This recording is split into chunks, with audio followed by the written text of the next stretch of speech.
దేవుని స్తోత్రం. మనందరం అలాగే లేచి నిలబడి ఉండగా లేఖనం చదువుకొని ఆరాధనలోకి వెళదాము.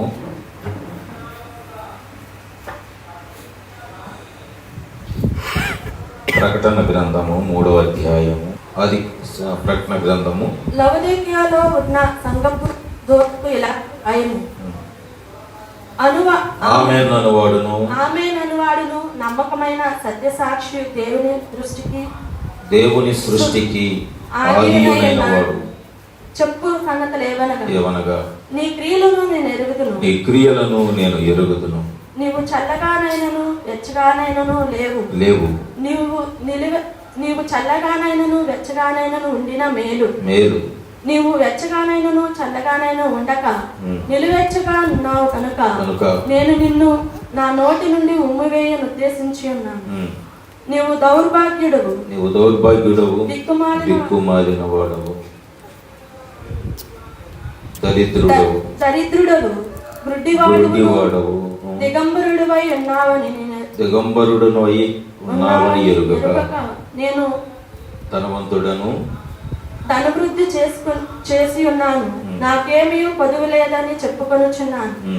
నీవు ధనవృద్ధి చేసుకున్నట్లు అగ్నిలో పుటము వేయబడిన బంగారమును నీ దేశములో సిగ్గు కనబడకుండునట్లు ధరించుకొనుటకు తెల్లని వస్త్రములను నీకు దృష్టి కలుగునట్లు నీ కన్నులకు కాటుకును నా యొద్ద కొనుమని నీకు బుద్ధి చెప్పుచున్నాను.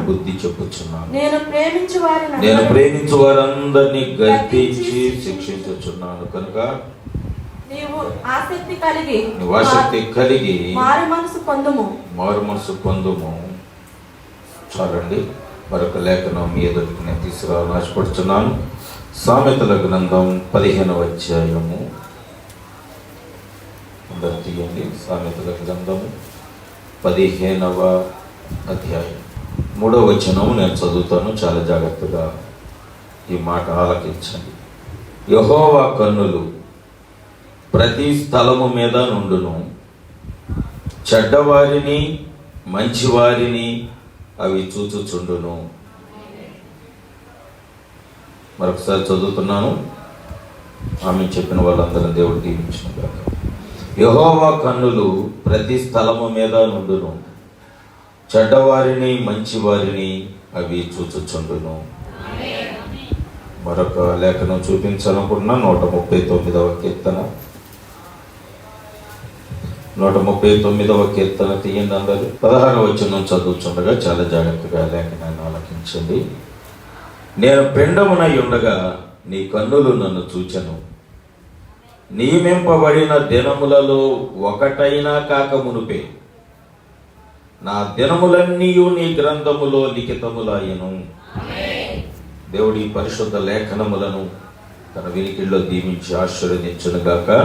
మంచిది. ఈ రోజు నా అంశము నిన్ను చూచిన దేవుని కన్నులు. ఈరోజు నా అంశము దేవుడు మనతో మాట్లాడబోతున్నటువంటి అంశము నిన్ను చూచిన దేవుని కన్నులు. ఈ మాట మీరు గుర్తుపెట్టుకోండి. ప్రవక్త కొన్ని విషయాలు మాట్లాడున్నాడు, దాన్ని చెప్తారు. ఖచ్చితంగా కొన్ని విషయాలు మీకు తెలియచేస్తారు. ఈ కాలానికి సంబంధించినటువంటి కొన్ని విషయాలు కూడా ప్రవక్త బోధించడం జరిగింది. మరి అంతేకాదు బైబిల్ గ్రంథంలో మనం గమనించినప్పుడు ఈ లౌకిక సంఘకాలంలో 17వ వచనంలో ఒక మాట రాయబడింది. నువ్వు దౌర్భాగ్యుడవును, దిక్కుమాలిన వాడవును, దరిద్రుడవును, గుడ్డివాడవు. నేను మధ్యలో ఉన్నవి అన్నీ తీసేస్తున్నాను. నీవు దౌర్భాగ్యుడవు, నీవు దిక్కుమాలిన వాడవు, నీవు దరిద్రుడవు, నీవు గుడ్డివాడు, ఈ మధ్యలో తీశాను. ఈ మధ్యలో ప్రకటన పెడతా. ఈరోజు గురుడితనం గురించి దేవుడు మనతో మాట్లాడుకోవచ్చు. ఇది చాలా ప్రాముఖ్యమైనటువంటి లేఖనాలు. కనుక ఏమిటి గురుడితనము అంటే ఈ విషయం గురించి దేవుడు మాట్లాడుతూ ఆయన ఒక మాట చెప్తున్నాడు. ఆయన ఏమంటున్నాడు 18వ వచనములో, నీకు దృష్టి కలుగునట్లు నీ కన్నులకు కాటుకును నా యొద్ద కొనమని నీకు బుద్ధి చెప్పుచున్నాను. ఇది చాలా ప్రాముఖ్యమైనది.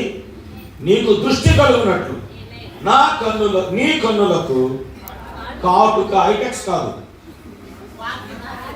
ఐటెక్స్ కార్డు రైగారు దేవుడు కార్డు కొనుక్కోమని కలర్ పెట్టుకోమన్నాడు కాబట్టి అదిగే మా పిల్లలు పెడుతున్నాం అని లేఖనాన్ని నాకు చూపించి నన్ను ఎదవం చేయలేదు. ఆమె కాటుక నీ కన్నులకు కాటుక కొనుక్కోమంటున్నాడు ఆయన. ఆమె జాగ్రత్తగా. రెండవది 9-19 వచనం, నేను ప్రేమించు వారందరినీ మొదటిది గర్దిస్తున్నానని హెచ్చరిక, రెండవది శిక్షిస్తున్నాను. జాగ్రత్తగా గమనించండి. మొదటిది హెచ్చరిక, అటు తర్వాత తీర్పు. ప్రవక్త యొక్క వర్తమానం అనుకున్నది. మొదట గర్దిస్తాడంట, గర్దింపుకు లోపడకపోతే ఆయన శిక్షిస్తాడు. రెండు గుర్తులు. తర్వాత మరొకటి ఉంది. ఆయన ఏమంటున్నాడంటే మరొక మాట, ఆసక్తి కలిగి మారు మనసు. మొదట నీకు ఆసక్తి కలగాలి, మారు మనసు పొందాలి అనే ఆసక్తి మొదట నీకు కలగాలి.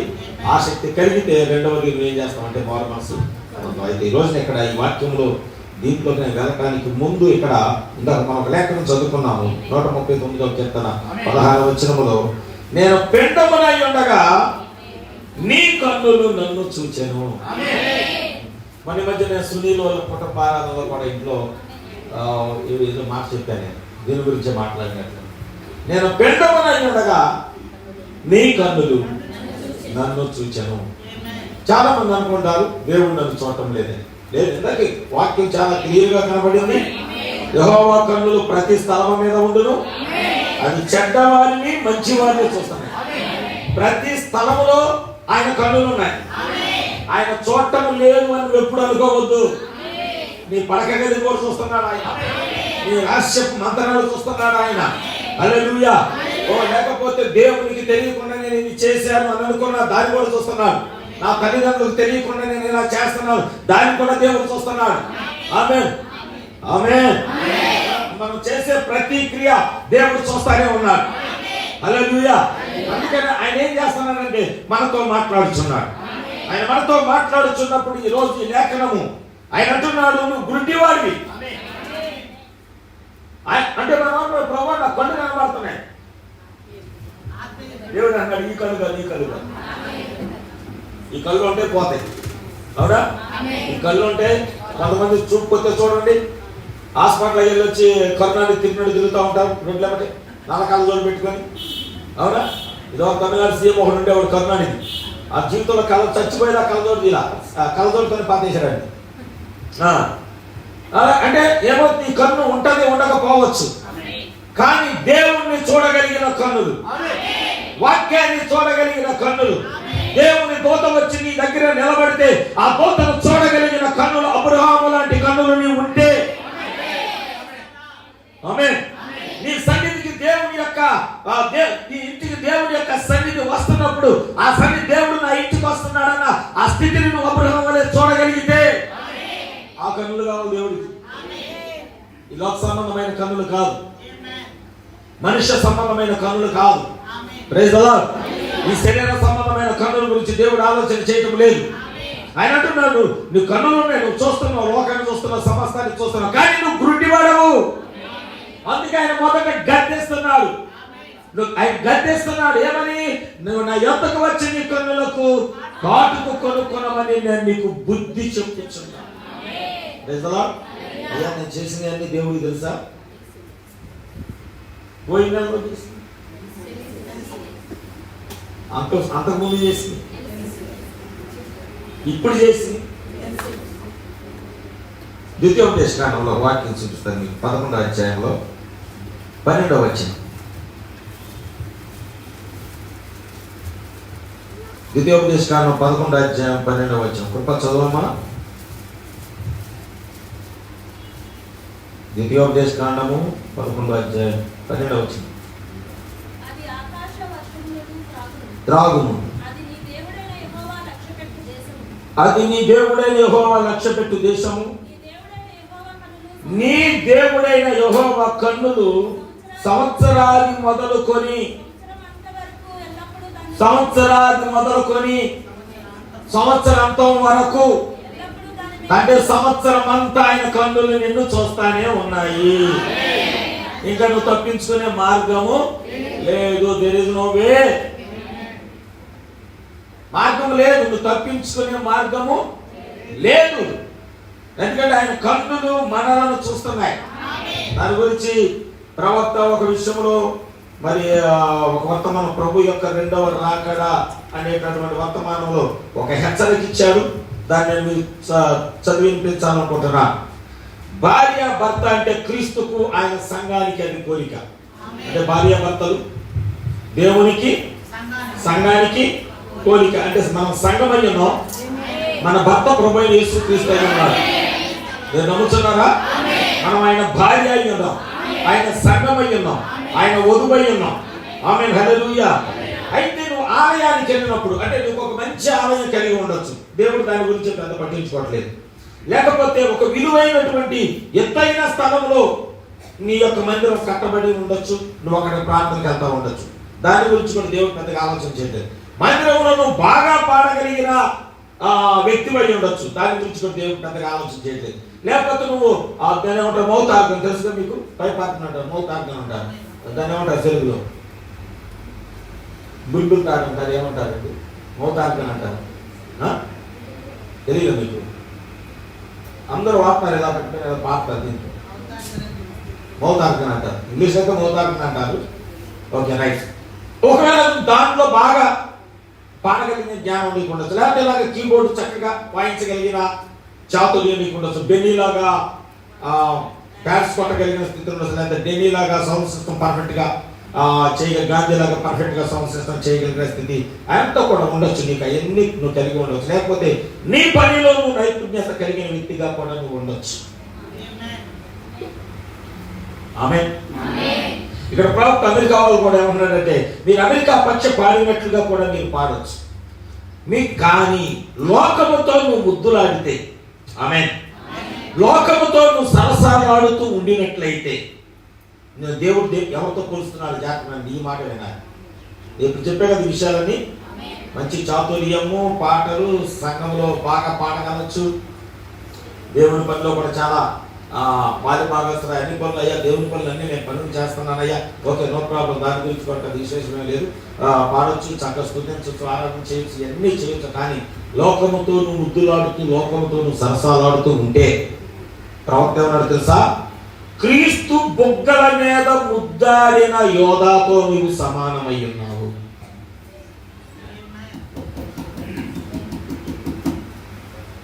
వినపడిందా?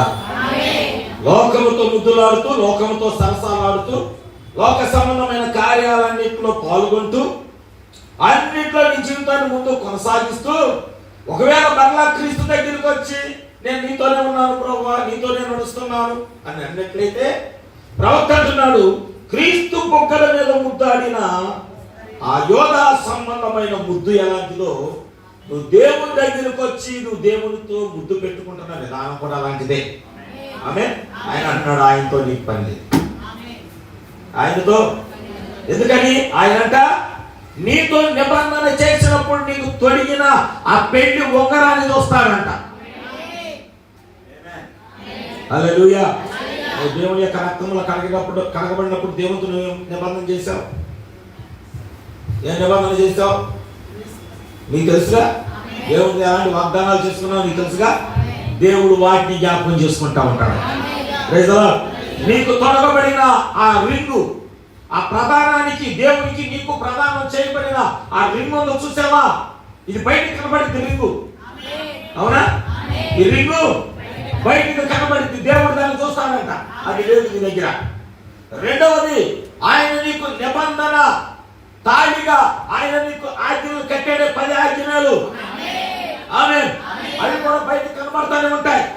ఆయన కట్టిన తాళి 10 ఆజ్ఞల తాళి. ఆమేన్. ఆ ఆజ్ఞలు ఇక్కడ కట్టబడినప్పుడు యూదులు ఇశ్రాయేలు దేశంలో వివాహమైన స్త్రీకి తల మీద 10 వెండి నాణ్యములు కట్టబడినప్పుడు ఆ 10 వెండి నాణ్యాలు బయటికి అందరూ కనబడతాయి. ఆమేన్. ఆ వెండి నాణ్యాలు చూడగానే పురుషులు లేకపోతే లోకంలో యవనస్తులు అనుకుంటారు, ఈ యవనస్తురాలైన స్త్రీకి వివాహం అయిపోయింది కాబట్టి ఈ జోలికి వెళ్ళకూడదు. ఇప్పుడు అంతా ఒక వెండి నాణ్యం పోగొట్టుకుందో స్త్రీ. ఆమేన్. ప్రవక్త అన్నాడు, దేవుని సన్నిధి అంటే నీకు నిర్లక్ష్యం వచ్చింది, దేవుని సన్నిధి అంటే నీకు బాధ్యత లేదు, నువ్వు నాణ్యాలు పోగొట్టుకుంటున్నావు. వాక్యం అంటే నీకు బాధ్యత లేదు, దేవుని సన్నిధి అంటే విలువ లేదు. లూకా సువార్త 15వ అధ్యాయం 14 నుంచి చదువుదాం. సాన లేఖనం లూకా సువార్త 15వ అధ్యాయం 8 నుంచి 15వ అధ్యాయం 8 నుంచి 10 వరకు చదవండి. ఒక స్త్రీ ఏ స్త్రీకైనాను 10 వెండి నాణెములు ఉండగా వాటిలో ఒక నాణెము పోగొట్టుకుంటే ఆమె దీపము వెలిగించి అది దొరుకు వరకు జాగ్రత్తగా వెతకదా. అది దొరికినప్పుడు తన చెలికత్తెలను పొరుగు వారిని పిలిచి నాతో కూడా సంతోషించండి, నేను పోగొట్టుకున్న నాణెము దొరికినదని చెప్పును కదా. ఆమేన్, హల్లెలూయా. చూడండి, ఆమె ఏం చేసింది? ఒక నాణెము పోగొట్టుకుందని తెలియగానే నిజంగా తప్పు చేయలేదు, నిజముగా పాపము చేయలేదు, నిజముగా ఇతర పురుషులతో వ్యభిచారం చేయలేదు. హల్లెలూయా. కానీ ఆమె పోగొట్టుకున్నది, వీధిలో పోగొట్టుకోలేదు. ఆమె ఇంటిలోనే పోగొట్టుకుంది. ఒక్కోసారి మన ఇంటిలోనే, మన గృహంలోనే మన సాక్ష్యాన్ని మనం కోల్పోతాం. ఆమె హల్లెలూయా. ఒక్కోసారి నీ ఇంటిలోనే నీకు సాక్ష్యం ఉండదు. Praise the Lord. ఒక్కోసారి నీ గృహంలోనే నీకు సాక్ష్యం ఉండదు. ఆమె ఒక్కోసారి నీ సంఘములోనే నీకు సాక్ష్యం ఉండదు. అంటే ఇప్పుడు నువ్వేమైపోయావు? దేవుని యొక్క ఒక వాగ్దానాన్ని పోగొట్టుకున్నావు. ఆ మాట తెలియగానే నీకేమవ్వాలో తెలుసా? గుండెలో బాదుకోవాలి. ఎందుకని? ఇవి పైకి కనబడేది. ఆమె ఈ బట్టి పైకి కనబడేది. ఆయన రానయ్య ఉన్నాడు. ఇప్పుడే పడుకున్నాం. యేసు మేఘాలపై త్వరగా రానుండగా నిరీక్షణ కలిగి ఉండు నా ప్రాణమా అని పాడుకున్నాం. అవునా? ఆమె హల్లెలూయా. ఆయన వచ్చి చూస్తే నేను ఇచ్చిన ఆజ్ఞలేవి, నేను ఇచ్చిన వాక్యమేది, నేను ఇచ్చిన వర్తమానమేది అని అడిగితే అయ్యా ఇగో ఇక్కడ లేవు. ఆ మాట అంటే నీకు వినాలే. భర్తకు లోబడని భార్యకు విడాకులు ఇవ్వచ్చు. ధర్మశాస్త్రం. ఆయన వస్తానంట, చూస్తానంట. నేను దూరదేశం వెళ్ళి వచ్చేసరికి నా కొరకు ఈమె నమ్మకంగా లేదు కాబట్టి ఆమేన్. నేను భర్త దూర ప్రాంతం వెళ్ళాడు. తిరిగి వచ్చేసరికి ఆమె ఏం చేయాలి? పెండిలో వాగ్దానం చేయబడిన రింగును కాపాడుకోవాలి, పెండిలో కట్టబడిన తాళిని కాపాడుకోవాలి, చేసిన ప్రమాణాలను జ్ఞాపకం చేసుకుంటూ ఆయనకు భయపడుతూ జీవించాలి. అది భార్య. అమ్మ, నా భర్త బయటకు వెళ్ళాడు, నా భర్త లేడే కాదు, నాకు స్వతంత్రం వచ్చింది అన్నది భార్య కాదు. Praise the Lord. అంటే ఆ హృదయంలో మరి ఎవడో పురుషుడు ఉన్నాడు, ఎవడో లోకం ఉన్నది, లోకాశలు ఉన్నాయి. ఇక్కడ ప్రవక్త అంటున్నాడు, ఆయన ఏమన్నాడు తెలుసా? నీవు నీకు అవన్నీ కూడా నీకు పై కనబడుతున్నాయి. నమ్మకత్వాన్ని వెడలిపోవుట ఆయన కనుగొంటున్నాడు. లోకంతో నువ్వు వ్యభిచారం చేసావు, నువ్వు నాట్యాలకు వెళుతున్నావు, ఊగుతూ జోగుతూ పాడేటటువంటి కార్యక్రమాల్లో నువ్వు హాజరవుతున్నావు, ఆ మురికి టెలివిజన్ కార్యక్రమాలు చూస్తున్నావు. క్రీస్తుని నీ భర్తగా పిలుచుకుంటూ, క్రీస్తుని నీ భర్తగా పిలుచుకుంటూ క్రీస్తుతోనే వ్యభిచారం చేస్తున్నావు అంటది. మాట మీకు కొత్తగా ఉండొచ్చు, కరెక్టే. ప్రవక్త చెప్పింది కరెక్టే. భార్య భర్త ఉండగా మరొక పురుషుడితో వ్యభిచారం చేసి వచ్చి మరలా భర్తతో కాపురం చేస్తే ఆమె భర్తతో వ్యభిచారం చేసినట్లే అయ్యింది. భర్తతో కాపురం చేసినట్లు అవ్వదు. భర్తతో కాపురం చేసిన అవ్వదు. ఎందుకని? ఆల్రెడీ ఆమె బయట వ్యభిచారం చేసి వచ్చింది. బయట వ్యభిచారం చేసి వచ్చిన తరువాత మరలా తన భర్తతో కాపురం, అది కాపురం అవ్వదు, అది కూడా వ్యభిచారమే అయ్యింది. నువ్వు లోక సంబంధమైన కార్యాలన్నింటిలో మునిగి వచ్చి నేను దేవునితో నిలబడతా, దేవుని కొరకు జీవిస్తా అంటే నువ్వు దేవునితో వ్యభిచారం చేస్తున్నావు అంటున్నాడు ప్రవక్త. అంగీకరిద్దామా ఈ మాట? ఆమె చెప్పినందుకు దేవుడు మిమ్మల్ని దీవించును గాక. అందుకే ఆయన అన్నాడు, నేను ధనవంతుడిని, నాకేం పొదుగు లేవని నువ్వు చెప్పుకుంటున్నావు, కానీ నువ్వు ధనవంతుడు కాదు, నువ్వు దిగంబరివి, నువ్వు దిక్కుమాలిన వాడు, నువ్వు గురిటివాడు, నువ్వు దరిద్రుడు అని నువ్వు ఎరుగక, ఆమేన్, ఎరుగక, దేవుడి నుంచి నేను తొలగిపోయానని నువ్వు ఎరుగక. అర్థమవుతుంది లేక? అందుకే మనం ఏం చేయాలి? సరి చేసుకోవాలి. దేవుడి హెచ్చరిక ఇవ్వగానే సరి చేసుకోవాలి. అప్పుడే నీ జీవితానికి మేలు. సరి చేసుకునే హృదయం ఎప్పుడైతే వస్తుందో అప్పుడు నువ్వు మరలా వెలిగింపబడతావు. సరి చేసుకునే స్వభావం రాగానే అప్పుడు నువ్వు దీవించబడతావు. ఎప్పుడైతే నువ్వు దేవునికి లోపడతావో దేవుడు నిన్ను పైకి లేవనెత్తుతాడు. గర్వము, పొగరమోతు మాటలు, ఏమండి, ఇంకా అహంకారము, కన్నులు కలవారు కూడా ఉన్నాయి. బైబిల్ చెబుతుంది అహంకారము గల కన్నులు గల తరమే ఒకటి ఉన్నదంట. ఎంత కళ్ళ కావరం వచ్చిందండి అంటారు చూడండి. దీనికి కావరం ఎంత వచ్చింది, దీనికి కళ్ళ ఎంత కావరం వచ్చింది, కన్ను మీకు అంటలేదు అంటారు. ఒక తరం ఉందంటండి. ఆ తరంలో నుంచి వచ్చిన వాళ్ళు ఎక్కడెక్కడ అక్కడ ఆ బ్యాచ్. అహంకారము గల కన్నులు గల తరము కలదు. జాగ్రత్త. ఇక్కడ దేవుడు ఒక హెచ్చరిక ఇస్తున్నాడు. యోధా లోకాన్ని ప్రేమించాడు, డబ్బుని ప్రేమించాడు. కష్టం 30 రూపాయలండి. మన హృదయాలు చెడిపోయేది కూడా డబ్బులు దగ్గర. దేవునికి మనం దూరం అయ్యేది కూడా బైబిల్ చెబుతుంది. ధనం ఎక్కడ ఉండదో నీ హృదయం అందుకే టైర్లు ఎక్కడ పెడతాడేమో, జేబు కదా. జేబు ఎందుకు ఎక్కడ పెడతా, డబ్బులు దోసుకోమని. హృదయం ఎక్కడే ఉంటుందిగా. ఏమి లేనప్పుడు ప్రశాంతంగా పండుకుంటాం. 10,000 ఇంట్లో ఉంటుంది నిద్రపడి అంటే సరిగ్గా తలుపు లేకపోతే నీ ఇంట్లో కదా. నీ ఇంట్లో ఎవరు వచ్చినా నీ కళ్ళు నా డబ్బుల మీద ఉంటాయి. ఇది ఎవరు చూస్తాయి, వాళ్ళకి చూసి మాట్లాడు పోతాయేమో. అంటే నీ హృదయం ఎక్కడికి వెళ్ళిపోయింది, ధనం ఎక్కడుంటే నీ ఆత్మీయ జీవితాన్ని దెబ్బతీసేది కూడా. యోధుడు అదే దెబ్బతీసింది. దేవుడితో నడుస్తున్నాడు, శిష్యుడే. అద్భుతాలు చూశాడు, ఆశ్చర్యాలు చేశాడు. దేవుడు కార్యాలు చేస్తున్నప్పుడు దేవుడితో నడిచాడు. 5 రొట్టెలు 2 చేపలప్పుడు దేవుడితోనే ఉన్నాడు. గుడ్డి వాళ్ళకి కన్నులు ఇచ్చేటప్పుడు ఆయనతోనే ఉన్నాడు. అవునా? దేవుని పరిచర్యలో నడిచాడు. కానీ లోకముతో సహవాసం చేసి దేవుని దగ్గరికి వచ్చాట ముద్దు పెట్టుకోవడం ప్రారంభించాడు. అందుకే ప్రభు అన్నాడంట, యోధా నీ పని నువ్వు కాదు,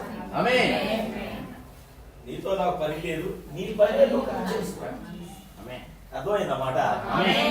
దేవుడు లేకపోతే నీరు కూడా అలాగే అంటాడు. మీ పనులు మీరు చేసుకోండి. ఏదో వస్తున్నారు ప్రార్థనకి, మీ పనులు. దేవుడికి ఎప్పుడైతే ఇక నీ నుంచి తన మనసును తీసివేసుకుంటున్నాడో ఎలాంటి వర్తమానాలు వస్తాయి. ఇక మీ పని కానీ ఇక మీరు ఎట్లా లోపడరు. మీరు ఎలానూ వాక్యంతో నడిచేవారు కాదు. ఎలాగూ వర్తమాన ప్రకారము తగ్గింపు జీవితం కలిగి ఉండే స్వభావాలు కాదు.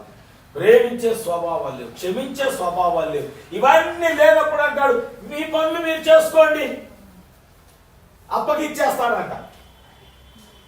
దాన్ని మీరు గమనించారా? బైబిల్ గ్రంథంలో మత్తయి సువార్తలో ఒకడున్నాడు. మత్తయి సువార్తలో ఒకడు చూపిస్తాను నేను మీకు, ఒక లేఖలో మీకు చూపిస్తానండి. 20వ అధ్యాయము తీయండి, అందరూ బైబిల్ తీయండి. 20వ అధ్యాయము 33వ వచనము.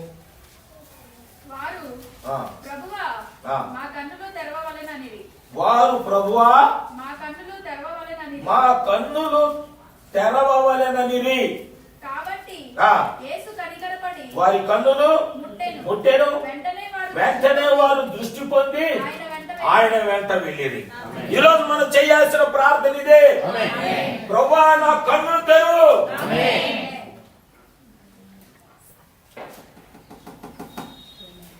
వాక్యం విషయంలో నా కన్నులు తెరువు. నీతో నడవలేకపోతున్నాను ప్రభువా, నువ్వు నాతో ఉన్నావని నేను నిన్ను చూడలేకపోతున్నా, నా కన్నులు తెరువు. ప్రయాసపడి దేవుని దగ్గర మొరపెట్టే ఆత్మను మనం కలిగి నీ కన్నులు తెరవపడకపోతే ఎన్ని రోజులు దేవుడితో నడిచిన ఒక రోజు ఏమైందో తెలుసా? 3.5 సంవత్సరాలు లేదా 3 సంవత్సరాలు నడిచాడు అనుకుందాం. యేసు ప్రభు ఎన్ని సంవత్సరాలు పరిచర్య? 3.5. భూమి మీద ఆయన చెప్పిన వాక్యం 3.5 సంవత్సరాలు. మీరు చెప్పలేదు ఆయన. ఈ 3.5 పరిచర్యలో యేసుతో నడిచినప్పటికీ కూడా, చివరి వరకు యేసుతో ఉండినప్పటికీ కూడా క్షమాపణ లేదు. అవునా? క్షమాపణ లేదు, పునరుద్ధానం లేదు, పరలోకం. చివరి వరకు యేసుతో ఉన్నా. అమ్మా వింటున్నారా? ఈ లోకము లోకాశలను విడిచిపెట్టండి. ఎందుకంటే నేను చెప్పే వచ్చే నవంబర్ ఉండదో తెలియదు. ఒక అణుబాంబు స్టార్ట్ అయిందంటే అందరూ స్మాష్.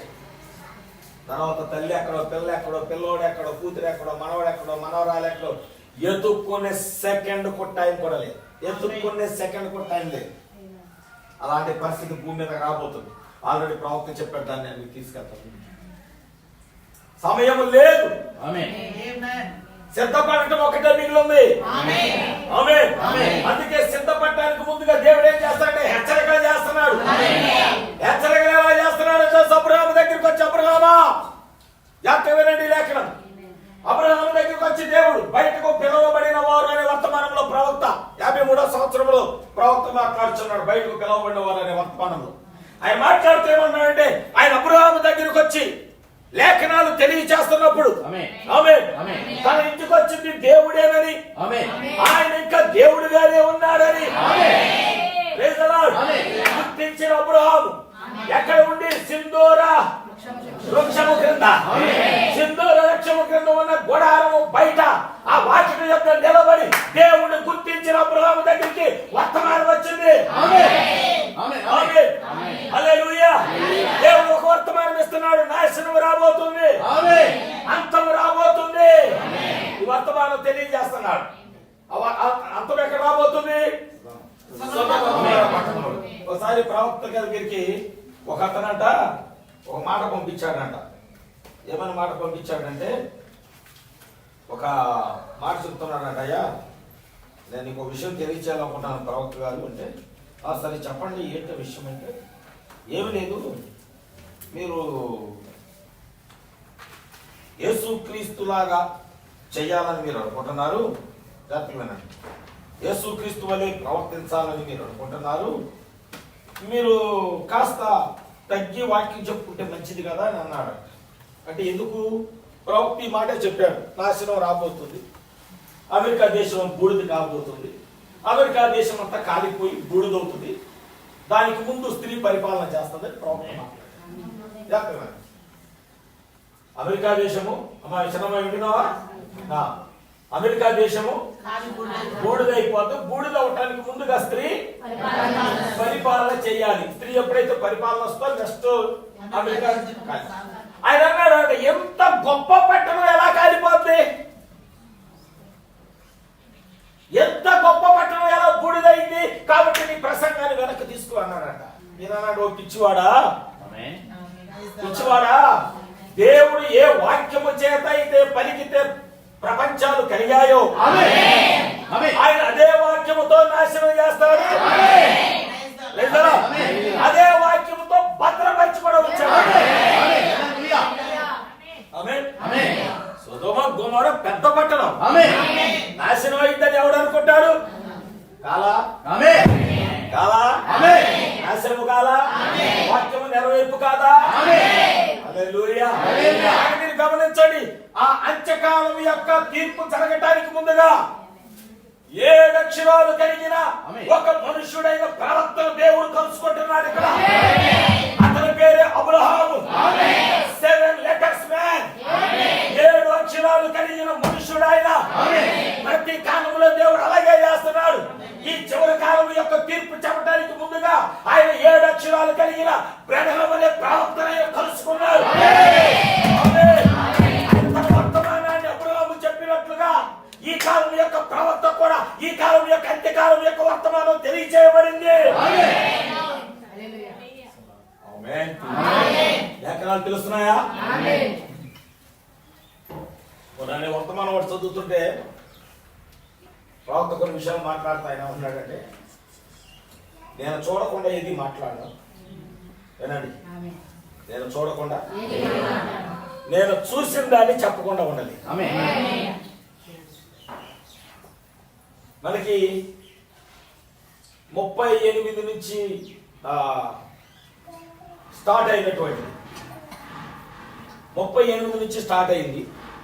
47 నుంచి వర్తమానాలు రికార్డ్ అయ్యాయి. 47 నుంచి వర్తమానాలు రికార్డ్ అయ్యాయి. 1965 సంవత్సరం వరకు ప్రతి వర్తమానం రికార్డ్ చేయబడింది. 1947 నుంచి 1965 వరకు ప్రవక్త మాట్లాడిన ప్రతి టేపు రికార్డ్ చేయబడింది. ప్రతి వర్తమానము రికార్డ్ చేయబడింది. హల్లెలూయా. ఇప్పుడు దేవుడు ఏం చేస్తాడంటే ఆయన హెచ్చరిక ఇవ్వడానికి ఆయన అబ్రహాము దగ్గరికి వచ్చినప్పుడు తీర్పు సంబంధించిన హెచ్చరికను అబ్రహాము తెలియజేస్తున్నాడు. సొదొమ నాశనం కాబోతుంది, జలప్రళయ అగ్నిగంధకాలతో నేను నాశనం చేయబోతున్నాను. ఆమేన్. ప్రపంచం అనుకోవచ్చు, నిజంగా అలా జరిగిందా? అగ్నిగంధకాలతో దేవుడు నాశనం చేస్తాడా? ఒక పాట పాడాం, పైనుండి ఒక సూచన దేవుడే నాకు. ఈ వర్తమానం కూడా పైనుంచే వచ్చి 3 మాటలు చెప్తా, ముగ్గురిని తీసుకొస్తాను. అబ్రహాము దగ్గరికి వర్తమానం ఎక్కడి నుంచి వచ్చింది? పైనుంచి వచ్చింది. తర్వాత మీరు లేఖనాలు చదువుకుంటారు వెళ్తే ఆయన మరలా పైకి అబ్రహాముతో మాట్లాడిన తర్వాత పైకి వెళ్ళిపోయాడు. ఆయన తన స్థానంలోకి వెళ్ళాడు. అబ్రహాము దగ్గరికి వర్తమానం పైనుండి వచ్చింది. దేని గురించి? తీర్పుల గురించి వర్తమానం. నాశనానికి సంబంధించిన వర్తమానం. నాశనానికి సంబంధించిన వర్తమానం పైనుంచి వచ్చింది. అవునా? చూడండి, తీర్పు రావటానికి ముందుగానే, అగ్ని గంధకాలు కురవటానికి ముందుగానే దేవుడు అబ్రహామును బయటించాడు. అవునా? అబ్రహామును క్షేమంగా ఉంచాడు. ఇది వధువై ఉన్నది. మరి ఇక్కడ జరగబోతుంది. తీర్పు యొక్క అగ్ని కణము ఒక్కటైన భూమిని తాకక మునిపే ప్రవక్త ఏమన్నాడు తెలుసా? అబ్రహాం దగ్గరికి వచ్చి దేవుడు అన్నాడు, అబ్రహామా, నీకు ఇచ్చిన మాట నేను తప్పను, నీకు ఇచ్చిన వాగ్దానము నేను తప్పను, నువ్వు చేసిన ప్రార్థన కూడా నేను వినకుండా లేను, నువ్వు చేసిన ప్రార్థన ఇదిగో నేను జవాబిచ్చుచున్నాను. ఏమిటి ప్రభువా జవాబు అంటే? అబ్రహాం చేసిన ప్రార్థన, ప్రభువా ఒక్కరున్నా రక్షించవా, రక్షించవా, 10 మంది ఉన్నా రక్షించవా, 50 మంది ఉన్నా రక్షించవా, ఆయన నేను రక్షిస్తాను. దేవుడి యొక్క తీర్పు యొక్క అగ్నికరం ఒక్కటి కూడా భూమిని తాకక మునిపే దేవుడు లోతులు తప్పించాడు.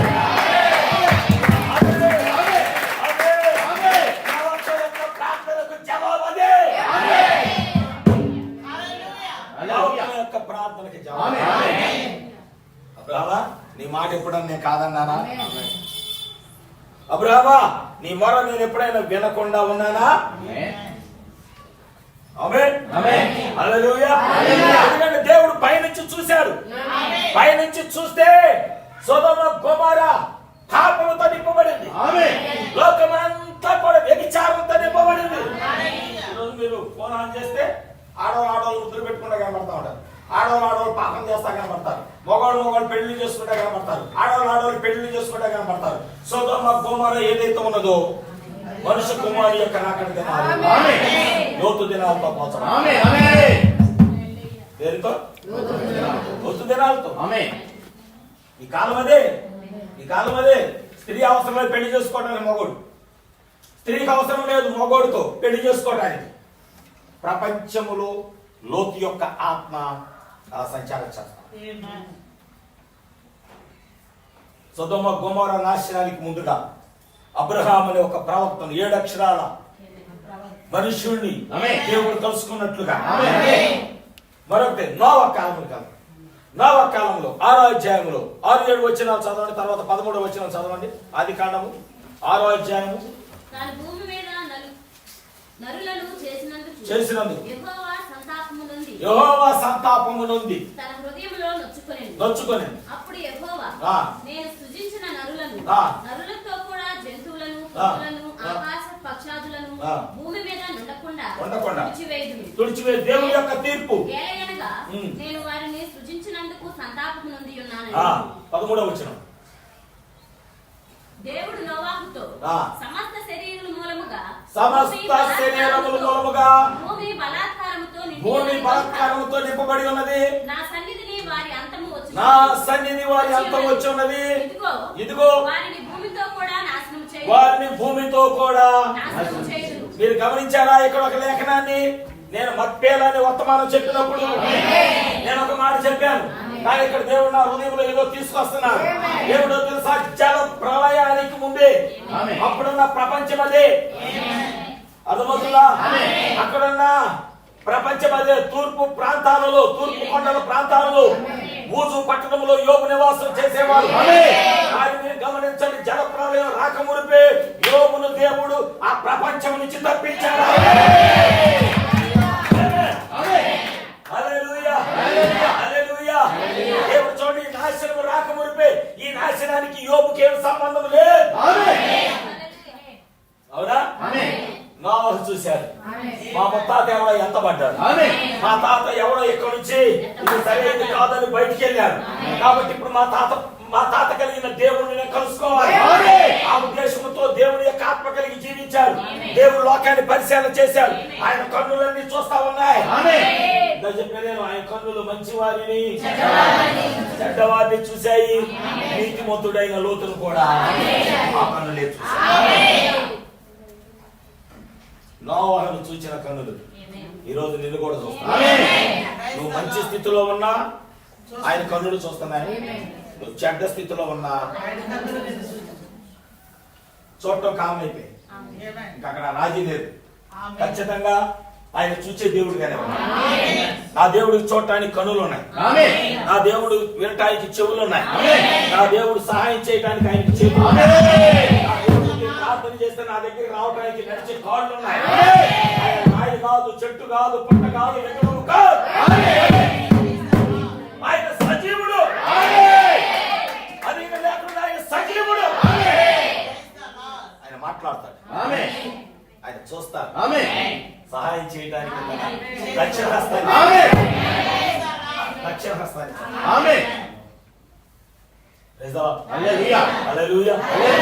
అంత గొప్ప దేవుడు మనం కలిగి ఉన్నాం. దేవునికి మహిమ చెల్లించాలి. మన దేవుడు సజీవుడు. అబ్రహామా, నీ ప్రార్థన విన్నా చూసావా? ఒక్క రవ భూమి మీద పడక మునిపి నీ ప్రార్థనకి జవాబు ఇచ్చాను. నేను మరలా తీర్పు తీర్చుకొచ్చాను.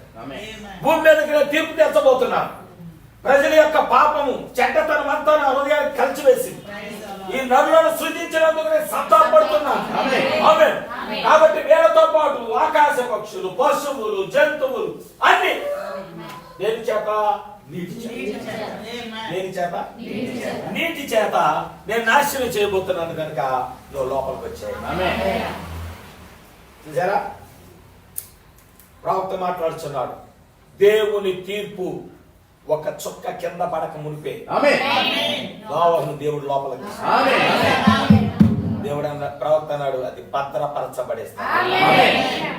ఈ రోజు ఆ భద్రపరచబడే స్థలము క్రీస్తు అయి ఉన్నాడు. ఇప్పటికి వాక్యం యొక్క తలుపులు తెరవబడి ఉన్నాయి.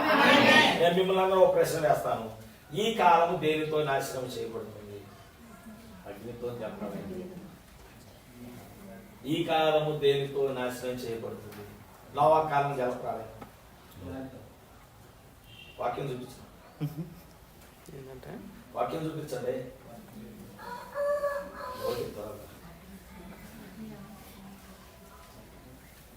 దేనితో నాశనం చేయబడుతుంది ఈ కాలం? లోతు కాలం అగ్నితో దేవుడు తీర్పు తీర్చాడు.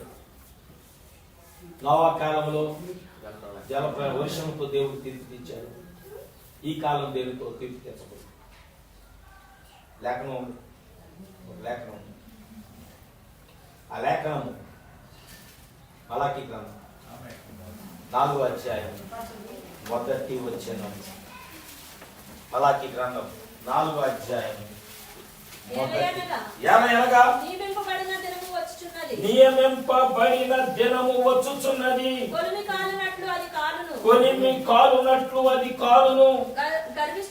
గర్విష్ఠులందరూ దుర్మార్గులందరూ కొయ్య కాలువలే ఉందురు. వారిలో ఒకనికి వేరైనను చిగురైనను లేకుండా రాబోవు దినము అందరిని కాల్చివేయునని. రాబోవు దినము అందరిని కాల్చివేయునని సైన్యములకు అధిపతి యెహోవా సెలవిచ్చుచున్నాడు. ఈ వాక్యానికి అసలు ఈ కాలానికి సంబంధం. మలాకీ 4లో ఉన్న మొదటి వచనానికి ఈ కాలానికి సంబంధం ఏంటి? ఇది జరిగిందా? ఈ జరిగి ఈ వాక్యం నెరవేరిందా ఇంకా? ఎందుకంటే తర్వాత మత్తయి సువార్త వచ్చింది, తర్వాత కొత్త నిబంధన వచ్చింది, అవునా? అది ఇంకా జరగలేదు. అది చివరిగా దేవుడు తన ప్రవక్త ద్వారా తెలియచేస్తూ 5 వచనాలకు వచ్చేసరికి ఏమన్నాడంటే, ఆ భయంకరమైన మహాదినము రాక మునుపు వస్తున్నాడు 7 అక్షరాల మనుషుడు. అక్కడ 7 అక్షరాల మనుషుడు వస్తున్నాడు. ఆ భయంకరమైన దినము రాక మునుపు ప్రవక్తయగు ఏలీయాను మీ యొద్దకు నేను పంపుచున్నాను. ఏ దినము? అగ్ని గంధకముల చేత అందరిని కాల్చి వేయబడే దినము రాక మునుపు. సొదొమ గొమొర పట్టణంలో అగ్ని గంధకాలు కొరవక మునుపే దేవుడు ఒక స్థలంలో అబ్రాహాము తీసుకొచ్చి కూర్చోబెట్టాడు. ఆమేన్. ఆల్రెడీ లోతు కుటుంబానికి వర్తమానం తెలుసు. వర్తమానం తెలుసుకోవడం బయటికి వెళ్ళిపోతే, వర్తమానం తెలిసి కూడా ముద్దాడితే ఇస్కరియోతు యోధ ఎలాగా, లోతు కూడా. ఇస్కరియోతు యోధ ఎలాగా దేవునికి నమ్మకంగా వచ్చి ముద్దు పెట్టుకుంటే ప్రభు అన్నాడు, యోధ కానివయా, ఉదయం తెలియదు ఆయనకి, కానీ నా దగ్గర చెప్పేవాళ్ళు, కానీ నీ పని నువ్వు చేస్తా. ప్రభు నేను నిన్ను ప్రేమిస్తున్నాను, వచ్చి నువ్వు ముద్దు పెట్టుకుంటున్నావు కానీ నీ హృదయం నాకు కనబడుతున్నాయి, కానీ నీ పని నువ్వు కానీ. అబ్రహాముతో నడిచాడు. అబ్రహాం అన్నాడు, లోతు వెళ్తే వెళ్ళు, బయటికెళ్ళి నీ పని నువ్వు చేసుకో. యేసు ప్రభు యోధాన్ని ఎలాగన్నాడు, నీ పని నువ్వు చేసుకో. ఏమైంది? ఆశీర్వదించబడ్డా? వర్తమానికుని విడిచి వెళ్ళిపోతే ఆశీర్వదించబడ్డా? సేవకుని విడిచి వెళ్ళిపోతే దీవించబడ్డా? చెప్పాలా? హల్లెలూయా. చాలా సార్లు నేను బయటికి వెళ్ళిపోయిన కుటుంబాల గురించి అలాగే ఆలోచించేస్తాను. ప్రభా ఎంత శ్రమలో ఉన్నారు, ఎంత దుఃఖంలో ఉన్నారు, వాళ్ళు ఎంత శోధనలో ఉన్నారు, ఎవరికి చెప్పుకోలేని పరిస్థితులు వారి జీవితాలు. దాన్ని ఏమంటారు? గుదిబండ వేయబడిన బరువు మోస్తున్న వ్యక్తి వలె వారి కుటుంబాలు ఉండిపోయాయి. దేవుడు తీర్పు తీరుస్తున్నాడు. దేవుడు ఏం చేస్తున్నాడంటే, అందుకే అనేక సార్లు నేను చెప్తాను, ప్రార్థన మానవద్దు. ఆదివారం ప్రార్థన మానవద్దు. ఆదివారం దేవుడి సన్నిధి పోగొట్టుకుంటే వారం అంతా ఇంత కూడా జీవం నీలో ఉండదు. వారం నీ జీవాన్ని కోల్పోతావు. ప్రార్థన కోల్పోయావంటే నువ్వు జీవాన్ని కోల్పోతున్నట్లు, వాక్యాన్ని కోల్పోతున్నట్లు, దేవుని సన్నిధి నుంచి నువ్వు దూరం అవుతున్నట్లు. ఎంత శ్రమ వస్తుందంటే, ఎంత శోధన వస్తుందంటే, నువ్వు వెలుగు నుంచి దూరం అయిపోతే వెళ్ళేది చీకట్లోకి. అవునా? అక్కడ రోడ్డు మీద 2 లైట్ వెళ్తుంది, మీరు నడుచుకుంటూ వస్తారనుకో, ఆ వెళ్తురు నీతో రాదు. వెళ్తురు నుంచి నువ్వు దూరం అవుతున్నావు అంటే దేనికి దగ్గర అవుతున్నావు? దగ్గర అవుతావు. తర్వాత నువ్వు బాగు చేసుకోవడానికి కూడా అవకాశం లేదు. యోధ పరిగెత్తుకొచ్చాను, ప్రభువా నన్ను క్షమించవా, అప్పుడు అవకాశం లేదు. కానీ ఇక్కడ గుడ్డివాడైతే కేక వేస్తున్నాడు, ప్రభువా నా కళ్ళు తెరవా. ప్రభువుకి సమీపంగా ఉన్నారు వాళ్ళు, లేదా ప్రభువే వారికి సమీపంగా ఉన్నారు. వాళ్ళందరూ కేక వేస్తున్నారు, ప్రభువా వారంట మా కళ్ళును తెరవా అని దేవుణ్ణి అడిగితే ప్రభు అంట కనికరపడి, జాలిపడి, దయ చూపించి. కానీ ఇస్కరియోతు యోధ, ప్రభువా క్షమించు, లోకంలో మోసపోయా, ఆ సొదొమ వైపు చూసి పచ్చగా తెల్లగా ఎర్రగా మోసపోయా. పరిగెత్తుకొచ్చాడు యోధ. కానీ అప్పటికే ప్రభు కల్వరి శిలువలో ఆయన తలను వాల్చేశాడు. క్షమాపణ దొరికిందా? నీ సమయం దాటిపోయిన తర్వాత నువ్వు వెతికినా నీకు దాన్ని పోగొట్టుకోవద్దు. క్షమాపణ ఉన్న చోట ఆశీర్వాదం, ప్రేమించే చోట దీవెన ఉంటుంది. దాన్ని ఎప్పుడైతే నువ్వు పోగొట్టుకోవడానికి ప్రయత్నం చేస్తావో, లోకంలోకి వెళ్తే లోకంలో దొరికే లోకాశలు, ఇవి ఇంత ప్రవక్త చెప్పాడు కదా, డ్యాన్సులు, నృత్యాలు, టెలివిజన్లు, అసభ్యకరమైనటువంటి కార్యక్రమాలు, చెడ్డ సహవాసాలు, హృదయాలను చెడగొట్టే సహవాసాలు, ఇవి తప్ప దేవుని దగ్గర కాకుండా లోకంలో దొరికేవన్నీ అవి. కానీ దేవుని దగ్గరికి వస్తే ప్రేమ, క్షమాపణ, దయ, కరుణ. అవునా? నువ్వు తర్వాత ఎంత ప్రయాసపడి ప్రభా నువ్వు నాకు కావాలి అన్న దేవుడు అప్పటికే తలుపులు వేసాడు. వాక్యం నీ దగ్గర ఉన్నప్పుడే నువ్వు పట్టుకో. మాట వినండి, వాక్యం నీ దగ్గర ఉన్నప్పుడే నువ్వు పట్టుకో. వాక్యానికి దూరంగా పారిపోవద్దు. వాక్యము సమీపంగా ఉండగానే వాక్యాన్ని గట్టిగా పట్టు. దేవుడు నీకు దొరికే కాలంలోనే వెతికితే దొరుకుతుంది. ఆయన సమీపంగా ఉన్నప్పుడు, ఆయన సమీపంగా ఉన్నాడు కనుకనే వాళ్ళు కేకలు వేస్తున్నారు. గుడ్డివాళ్ళు, ప్రభా మా కన్నులు తెరవవా, మా కన్నులు తెరవవా, కేకలు వేస్తున్నారు. కేకలు వేస్తుంటే ప్రభు అంటే వారి మీద కనికరపడి ఆయన ఏం చేస్తున్నాడు, వారి కన్నులు తెరవటం ప్రారంభించాడు. ఈ కాలానికి కూడా నాశనం. ఈ కాలం యొక్క తీర్పు ఏంటంటే అగ్నితోనే. అదే చెప్పే వచ్చే నవంబర్ ఉంటుందో లేదు తెలియదు. ఒకవేళ అవియుద్ధం జరిగితే పైనుంచే వస్తుంది అనుకోవడం. నాశనము నవకాలంలో పైనుంచి వచ్చింది, లోతు కాలంలో నాశనము. ఇప్పుడు కూడా సేమ్ అదే ప్రొసీజర్. దేవుడు తన ప్రొసీజర్ ఏం మార్చడు. వాక్యం ద్వారా మొత్తం బయట పెడతాడు. ఆయన అన్నాడు ఈ భయంకరమైన దినం రాకమునుపు మీ మధ్యకు ఏలియా వచ్చి తండ్రుల హృదయము పిల్లల తట్టు, పిల్లల హృదయము తండ్రుల తట్టు. ఆల్రెడీ యోహాను కాలంలో పరిచర్య ముగించబడింది. ఇది రెండవ పరిచర్య. ఆయన వచ్చి ఏం చేశాడు, ధర్మశాస్త్ర బోధకులైన తండ్రుల వైపు, తండ్రుల హృదయాన్ని యేసు వైపు తిట్టాడు.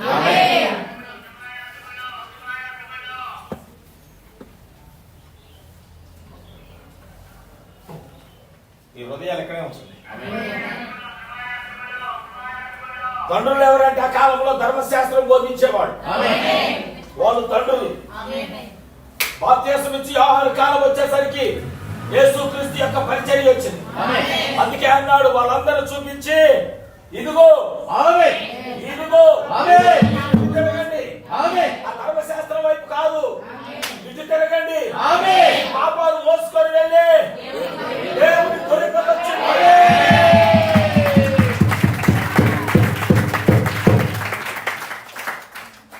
చూడండి, ఆయనను చూపించి గొర్రె పిల్లని మాట్లాడాలి. మీకు ఒక చిన్న క్లారిటీ ఇవ్వనా? ఒక కొత్త మాట మీకు చూపిస్తాను. కొత్త మాట మీకు చూపిస్తాను. యోహాను సువార్త వెళ్దాం, మొదటి అధ్యాయంలో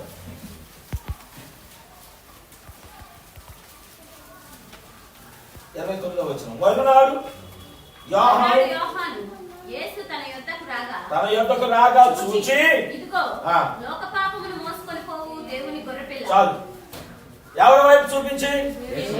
యేసు వైపు చూపించి, యేసు వైపు చూపించి ఆయన అంటున్నాడు ఇదిగో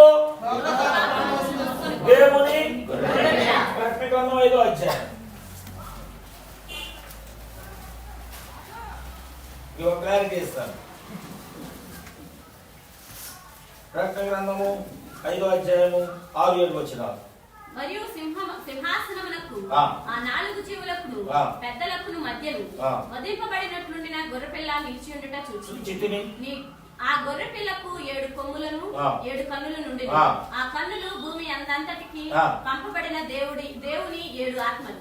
ఆయన వచ్చి సింహాసనం నందు ఆసీనుడై ఉన్న వాని కుడి చేతిలో నుండి ఆ గ్రంథమును తీసుకొని 6వ వచనములో వధింపబడినట్లుండిన గొర్రె పిల్ల అని చెబుతూ 7వ వచనంలో వచ్చేసరికి ఆ గొర్రె పిల్లను ఉద్దేశించి అంటున్నాడు ఆయన.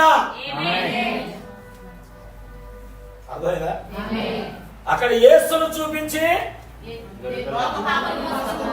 గొర్రె పిల్ల, పాపాలు మోసుకొని వెళ్ళటానికి వచ్చిన గొర్రె పిల్ల.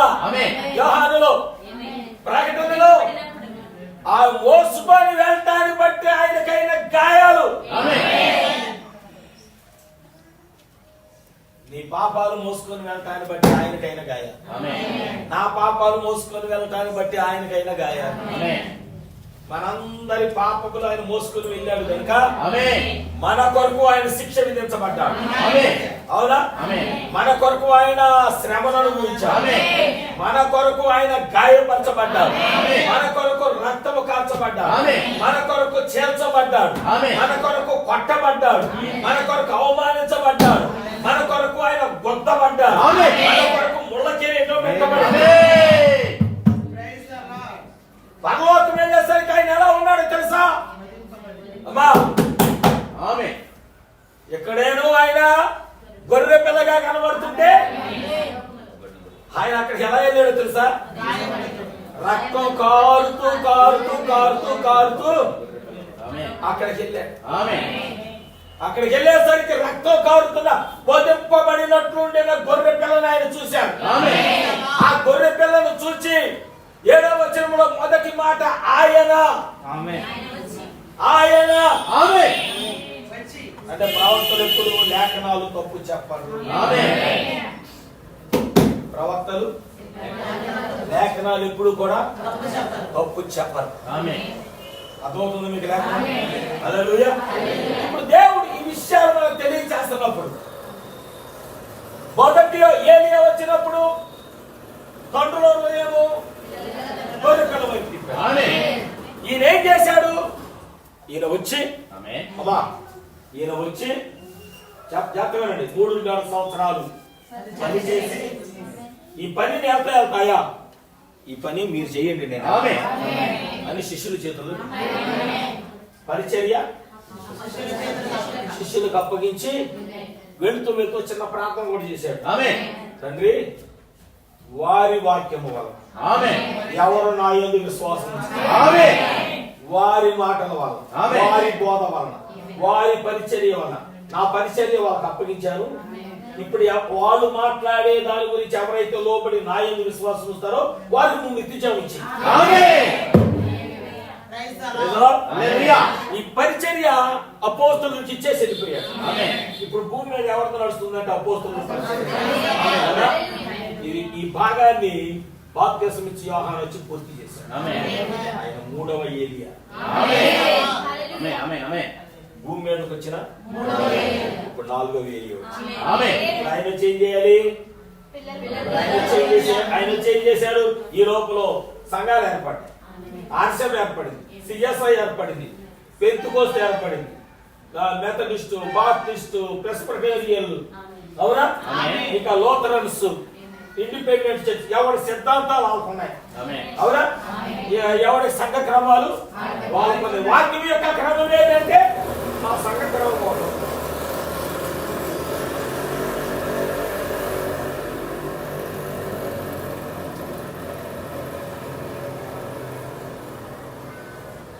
వాక్యం ఏంటి సంఘములు అంటే మాకు థియరీ ఉందండి. దేవుని యొక్క వాక్య సంబంధమైన బోధ ఏదంటే మాకు ఒక థియాలజీ ఉందండి, మాకు ఒక ఫిలాసఫీ ఉందండి, మాకు ఒక బోధ ఉందండి. అందుకే ఆయన 4వ ఏలియా పంపాడు. ఎప్పుడు? తీర్పు రాకమునుపు. ఎప్పుడు? అగ్ని గంధకాలు మరలా చివరి దినముల్లో కురిసి కాలిపోకమునుపు. ఆయన వచ్చి ఏం చేశాడు?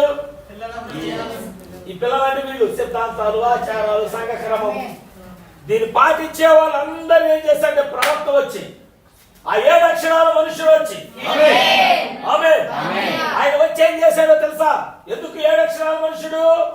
మనుషు కుమారుని యొక్క రాకడ దినాల్లో కూడా సొదొమ దినాల్లో ఆయన 7 అక్షరాలు కలిగిన మనిషిని కలిసినట్లే ఈ చివరి దినాల్లో కూడా ఆయన 7 అక్షరాల మనిషిని కలవాలి. అది క్రమము, బైబిల్ క్రమం, వాక్యం యొక్క క్రమం. ఆయన 4వ ఏలియా. వీడియో ప్రాణానికి పంపించాడు. ఆయన ఏం చేశాడు? సంఘ క్రమాలు కాదు, సిద్ధాంతాలు కాదు, ఆచారాలు కాదు, కట్టుబాట్లు కాదు, అపోస్తుల బోధ వైపు మీ హృదయాలు తిప్పండి. ఎందుకంటే ఆయన ఒక ఆజ్ఞ ఇచ్చాడు వారి వాక్యము వలన. మీరు యోహాను 17 చదవండి. ఇంటికి వెళ్ళి యోహాను 17కి చదవండి. వారి వాక్యం వల్ల నా యందు విశ్వాసం ఉంచువారు. బోధ చేయాల్సిన అపోస్తుల వైపు, ఎందుకంటే పునాది వేసింది వాళ్ళే. మన బోధ అపోస్తులు ప్రవక్తలు ఏదైతే పునాది వేశారో దాని మీద నీ బట్టి కట్టాలి. ఇదంతా ప్రవక్త చెప్తున్నాడు. తీర్పుకు ముందు దేవుడు అబ్రహాముకి ఇచ్చిన చివరి వర్తమానము. అమ్మా విన్నారా? ఈ కాలం యొక్క వర్తమానం చివరి వర్తమానం. తర్వాత వర్తమానం లేదు. తర్వాత మరొక ప్రవక్త లేడు. ఆయనకున్న 7 కన్నులు చదువుకున్నాగా. ఆయనకున్నవి 7 కన్నులు భూమి అంతటికి పంపబడ్డాయి. అది దేవుని 7 ఆత్మలు. ప్రవక్త ఎవరై ఉన్నారు? దేవుని యొక్క కన్నయ్య ఉన్నారు, దేవుని యొక్క ఆత్మ. అందుకే దేవుడు అన్నాడు కదా, నేను ఏం చూస్తానో నా ప్రవక్త అదే చూస్తాను. 7 సంఘకాలాలకి 7 ముద్దలకి మధ్యలో గ్యాప్ వచ్చింది. అవునా? 7 ముద్దలు విప్పడానికి 7 సంఘకాలాలకి మధ్యలో కొంత గ్యాప్ ఉంది. ఆ గ్యాప్ లో అద్భుతకరమైన వర్తమానం ఉంది. ఆ వర్తమానంలో చెప్తాడు ప్రవక్త. ఆయన అంటాడు, నేను దేన్నైతే చూశానో దాన్నే నేను మాట్లాడాలి. దేవుడు నాకు చూపించినప్పుడు ఆయన ఏదైనా తోటలోకి వెళ్ళాడు. అవునా? ప్రవక్త ఏదైనా తోటలోకి వెళ్ళాడు. ఆదామవ్వలకి పాపం ఎలా జరిగిందో చూశాడు. అది యాపిల్ పండు కాదు, అది పాపాన్ని రుజువు చేశాడు లేఖనాల ద్వారా. ఆమేన్. ఆయన ఎక్కడికి వెళ్ళాడు? మరలా మోషే దగ్గరికి వెళ్ళాడు. అవునా? ఆయన పర్వతం మీదకి వెళ్ళాడు. Praise the Lord. ఆయన తర్వాత యెహోషువతో నడిచాడు. Praise the Lord. ఆయన అంతేకాదు మేకాయ దగ్గరికి వెళ్ళాడు. మేకాయతో పాటు పరలోకం వెళ్ళొచ్చాడు. Praise the Lord. ఈ కాలం యొక్క ప్రవక్తల దేవుడు ఆది కాండం నుంచి నడిపించడం ప్రారంభించాడు. అందుకే నువ్వు చదివితే లేఖనం ఒకలా కనబడింది. ప్రవక్త చదివితే దర్శనం చూస్తూ అందుకే నీ వాక్యం చదివితే నీకు అర్థం కాదు. ప్రవక్త ఎందుకంటే ఇన్ని విషయాలు బయటకు వచ్చినాయి అంటే ఆయన దర్శనంలోకి వెళ్ళి మాట్లాడతాం. ఆ దర్శనాన్ని చూస్తూ మాట్లాడుతూ ఉంటాడు. అందుకని ఈ రోజున మనం ఏం చేయాలి? ఈ హెచ్చరికలు రాగానే ఆ 10 వెండి నాణ్యాల్లో ఒక నాణ్యం పోగొట్టుకున్న స్త్రీ ప్రయాస పడినట్లుగా దాని కొరకు మనం ప్రయాసపడాలి. అవునా? బైబిల్ చెప్తుంది ఆయన హాగరు కన్నులు తెరిచాడు. హాగరు యొక్క కన్నులు తెరిచాడు. బిలాము యొక్క కన్నులు తెరిచాడు. ఆ గుడ్డి వారి యొక్క ఈరోజు నీ కళ్ళు మూసుకుపోయాయి. అధిక వాక్యం కనపడదు, వర్తమానం కనపడదు, మంచి మనస్సు ఉండదు, ఎప్పుడు చెటపట్లాడే హృదయం, ఎప్పుడు అంటే నీ కళ్ళు ఇందులో గుడ్డితనంలో ఉన్నావు. వాక్యాన్ని చూడలేదు, దేవునితో నడవలేదు. దేవుని చూస్తే, నీ కన్నులు దేవుని చూస్తే నీ హృదయం ఎలా ఉంది, నీ జీవితం ఎలా ఉంది, తగ్గింపు, లోబడటం, నీ ఇంట్లో సాక్ష్యం కాపాడుకుంటాం. నీ పొలంలో ఎలా ఉన్నావు? నీ పొలంలో నువ్వు క్రైస్తవురాలు కానీ క్రైస్తవుడు కానీ ఉన్నావా? నీ పొలంలో నువ్వు వేసిన పొలంలో నీ ఇంట్లో నువ్వు క్రైస్తవురాలు కానీ ఉన్నావా? నీ గృహములో నువ్వు ఉద్యోగం చేస్తున్న స్థలములో నువ్వు క్రైస్తవురాలు కానీ ఉన్నావా?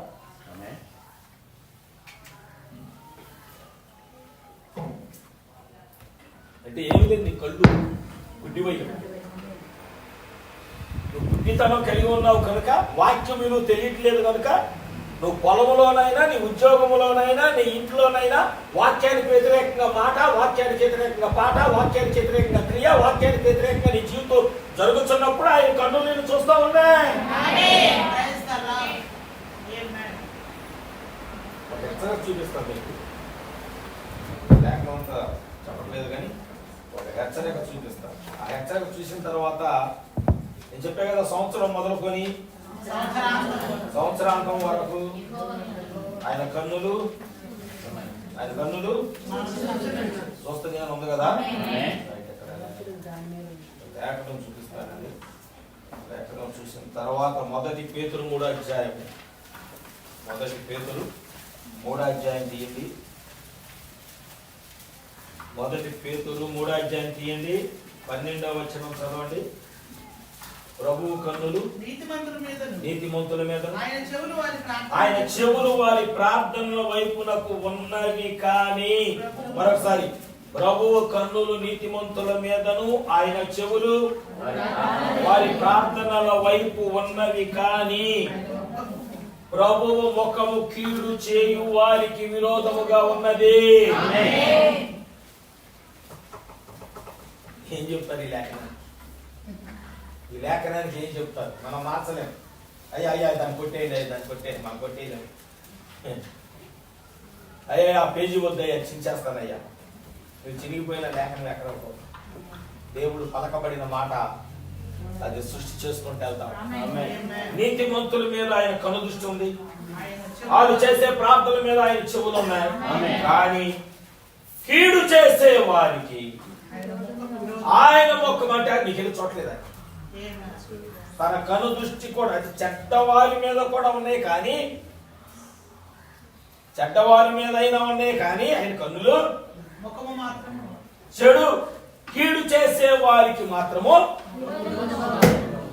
మరొక లేఖ యెషయా గ్రంథం 1వ అధ్యాయం, యెషయా గ్రంథం 1వ అధ్యాయం 15వ వచనం. మీరు మీ చేతులు చాపునప్పుడు మిమ్మల్ని చూడక నా కన్నులు కప్పుకొందును, మీరు బహుగా ప్రార్థన చేసినను నేను వినను, మీ చేతులు రక్తముతో.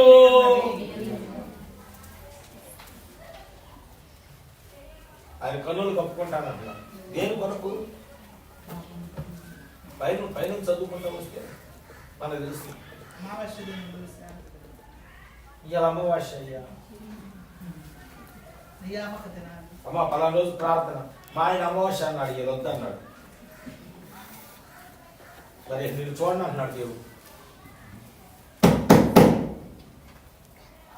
జాతకాలు, అమావాస్యలు, ముహూర్తాలు, ములక్కాయలు చూసుకుంటే మీరు అవి చూసుకోండి. యోధాతో చెప్పినట్టుగా మీరు అవి చూసుకోండి. వస్తుంది ప్రభు ఎంత సలహా చెప్తుంది. కానీ మీ ముహూర్త కానీ తర్వాత కీటం మీ ముహూర్త చూసుకో, మీ పని మీరు చేసుకోండి. ఇంకా నా జీవితంలో ఎన్నడూ మీ వైపు నేను చూడను. మీ ముహూర్తాలు, మీ ములకాయలకి దేవుని కనుదృష్టి నుంచి తొలగిపోతున్నా తెలియట్లని, నీ ఆచారాలకి, నీ కట్టుబాట్లకి, నీ ఇష్టాన్ని నెరవేర్చుకునే నీ జీవితం చేస్తుంటే దేవుడా చేసుకో నీ పని. యోధా సహోదరుడా, సహోదరి, నా ప్రియమైన కుమార్తె, నా ప్రియమైన కుమారుడా, కానీ నీ పని ఆలోచించు. అమావాస్య దినాలు, నియామక దినాలు ఇవాళ వద్దన్నాడండి ఆయన. ఇవాళ వద్దన్నాడండి. నువ్వు అప్పుడు అడగాలి, అయ్యా మంచి రోజు చూడయ్యా అప్పుడు చచ్చిపోతానేనండి. చచ్చిపోవడానికి ముహూర్తం ఎందుకు పెట్టించుకోరు చెప్పండి? ఇంట్లోకి వెళ్తానికి ముహూర్తం కావాలి, పునాది తొంభత్వం చేయడానికి ములక్కాయ కావాలి, అన్నిటికీ నీకు ముహూర్తాలు కావాలి, అన్నీ కావాలి. మరి ఎందుకంటే ముందే జాతకం ఎందుకు చెప్పించుకోవు? నెల కొడుకు రోజు నేను చచ్చిపోవాలి పెట్టించుకోండి ఒకసారి, నేను చూస్తాను ఎవరైనా. అందుకే దేవుడు అన్నాడు, నేను మిమ్మల్ని చూడటం లేదు, ఇవన్నీ మీరు చేస్తున్నారు కాబట్టి మీ వైపు నేను చూడటం లేదు, నా కన్నులు నేను కప్పుకుంటాను. చెడ్డవారిని అయినా చూస్తున్నాయి కానీ ఆచారాలు చేసే వాళ్ళ వైపు నుంచి వారి ఇంటి మీద నుండే తన కను దృష్టి తప్పించుకుంటున్నారు. ఒకవేళ అవసరం వచ్చి, శ్రమ వచ్చాయి, కష్టం వచ్చి ప్రభువాని చేతులు చాపితే ఆయన అంటున్నాడు, మీ చేతులు రక్తంతో. రక్తం అంటే ఏంటి? అపరాధం. రక్తం అంటే ఏంటి? అపరాధాలు. ప్రభువా నేను నీ పని చేస్తా, నీ మందిరం కడతా, దావిదా నీకు లేదు అవకాశం. కత్తి పట్టుకొని అందరూ చంపుకోండి.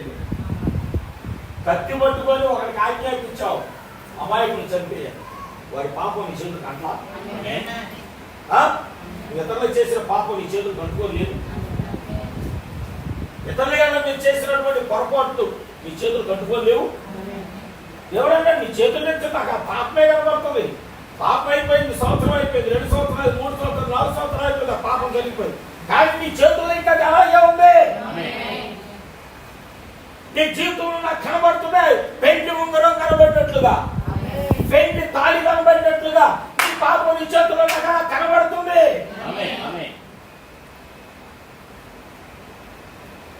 ఏం చేయాలి?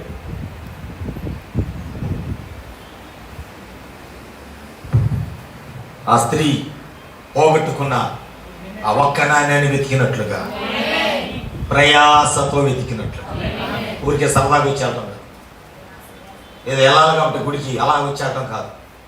ఈరోజు నువ్వు ఏది పోగొట్టుకున్నావో దానిని వెతకటానికి ఇక్కడ ప్రయాసపడటానికి నువ్వు ప్రభు దగ్గరికి వచ్చావు. ఎందుకు వచ్చావు?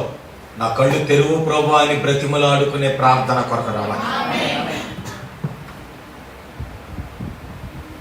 ఎప్పుడైతే ఈ లోకంలో చూడండి, సంసోను తన కళ్ళు పోగొట్టుకున్నాడు. ఎవరంతను? వాగ్దాన పుత్రుడు, గొడ్రాలు గర్భములో పుట్టినవాడు. అవునా? గొడ్రాలు గర్భంలో నుంచి వచ్చినవాడు, వాగ్దాన పుత్రుడు. దేవుని ప్రజలను ఏలాటానికి దేవుడు న్యాయాధిపతిగా నియమించడానికి దేవుడు గొడ్రాలు గర్భంలోంచి తీసుకొచ్చాడు. గమనిస్తున్నారా? ఆ పిల్లలు లేరు, కానీ దేవుడు అనుకున్నాడు, ఈ గర్భంలో నుంచి నాకు ఒక కుమారుడు కావాలి, ఈ గర్భంలో నుంచి నాకు ఒక సేవకుడు కావాలి. ఈ కుటుంబాల్లో దేవుడు అలా అనుకుని ఉంటే, ఈ తల్లి గర్భంలో నుంచి నాకు ఒక కుమారుడు కావాలి, ఈ కుటుంబంలో నుంచి నాకు ఒక సేవకుడు కావాలి, ఈ కుటుంబంలో నుంచి నా పనివారు కావాలి అని అనుకుంటే వాళ్ళు ఎక్కడ జీవిస్తున్నారు? వాళ్ళు ఎక్కడ జీవిస్తున్నారు?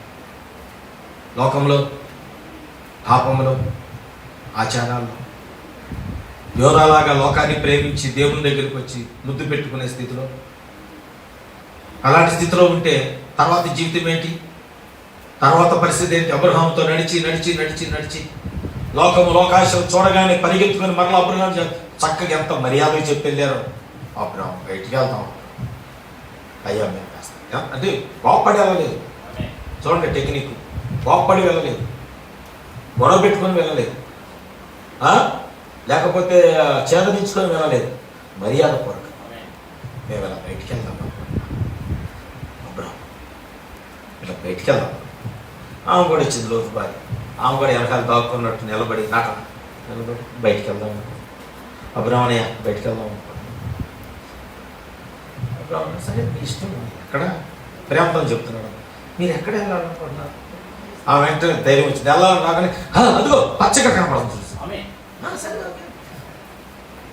బా యోధాన్ని పంపించినట్లే దేవుడు లోతు కుటుంబాన్ని కూడా అబ్రహాం అలాగే పంపించాడు. జాగ్రత్త, ఎన్ని దేవుడు మనకి మాదిరిగా పెట్టాడు. ఈ ఒకదానికొకటి సమకూర్చబడిన లేఖనాలు ఇవి ప్రవక్త ద్వారా. ఆమేన్. ఎందుకని? ఆ ఉగ్రత కొలిమి కాలినట్లుగా కాలబోచున్న తీర్పు దినము యొక్క ఒక్క రవ్వైన ఆకాశంలోంచి పడక మునిపే వధువును దేవుడు తప్పించడానికి. ఆమేన్. హల్లెలూయా. జలప్రలయం రాక మునిపే నోవహును లోపలికి చేర్చాడు. అగ్ని గంధకాలు కురవక మునిపే లోతును బయటికి విడిపించాడు. నోవహు లోపలికి, లోతును నాశనము నుండి లోతును బయటకు, నాశనము నుండి నోవహును సురక్షితమైన స్థలం. ఆమేన్. అందుకే దేవుడు ఎందుకు మనకు హెచ్చరిస్తున్నాడంటే, ఆ కొలిమి కాలినట్లు ఆ దినము అందరు కాలిపోతారంట. అమ్మా అందరు కాలిపోతారంట, ఎవరికి మిగిలేదు లేదు, అందరు కాలిపోతారు. జలప్రలయం వచ్చింది, మావులు చచ్చిపోతాయి. ఇంకా ఒక్కసారి అణువు యుద్ధం స్టార్ట్ అయిందంటే నువ్వు ఇంట్లో కూర్చున్నా కాలిపోతావు. నువ్వు 5 అంతస్తుల బిల్డింగ్ అడుగు భాగంలో దాకా అక్కడ కూడా కాలిపోతావు. ఎందుకంటే ఆ బాంబు యొక్క ప్రభావం అలాంటిది, అంత భయంకరంగా ఉంటుంది యుద్ధం. కనుక అలాంటి పరిస్థితుల్లో ఉన్న కార్యం నశించుకోవాల్సింది. ఆ భయంకరమైన దినము రాక మునుపు నేను మీ యొద్దకు ఏలియాను పంపుతాను. అతను వచ్చి తండ్రుల హృదయం పిల్లల తట్టు, పిల్లల హృదయం తండ్రుల తట్టు ఆయన వచ్చి ఆయన తిప్పుతాడు. దేవుని స్తోత్రం. ఈరోజు ఆయన ఎందుకు వచ్చాడంటే మన కన్నులు తెరవటానికి, మన కన్నులు తెరవటానికి. ఎందుకని? బైబిల్ గ్రంథంలో ఈ ఒక్క మాట చెప్పి నేను ముగిస్తాను. బైబిల్ గ్రంథంలో కొంతమంది ఉన్నారు.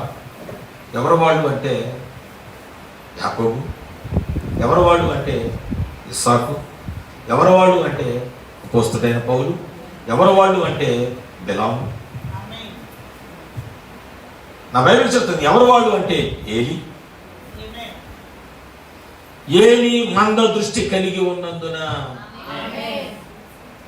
దేవుని రాకని చూడలేదు, దేవుని స్వరాన్ని. ఇస్సాకు మంద దృష్టి కలిగి ఉన్న ఆయన కన్నులు మందమై దృష్టిని కోల్పోవటాన్ని బట్టి వాగ్దాన పుత్రుడు చూడలేకపోతున్నాడు. శాపగ్రస్తమైన దాని దగ్గరికి తీసుకుంటున్నాడు. ప్రవక్త అదే మాట్లాడతారు కదా, ప్రేమ గుడ్డిదయ్యింది కాబట్టి, అమ్మా ప్రేమ గుడ్డిదయ్యింది చెప్పాను కదా వాక్యము. అబ్రహాము విశ్వాసం, ఇస్సాకు ప్రేమ, యాకోబు కృప, అవునా, యోసేపు పరిపూర్ణుడు. అబ్రహాము విశ్వాసము, అబ్రహాము విశ్వాసం, మాట్లాడరే. ఇస్సాకు ప్రేమ, ఇస్సాకు, యాకోబు కృప, కృప, యోసేపు పరిపూర్ణత. అంటే యోసేపులో పట్టుకోవటానికి చిన్న తప్పు కూడా ఏమి, అందుకే పరిపూర్ణుడు ఆయన. ఇప్పుడు ఇక్కడ ప్రేమ గుడ్డిదయ్యింది.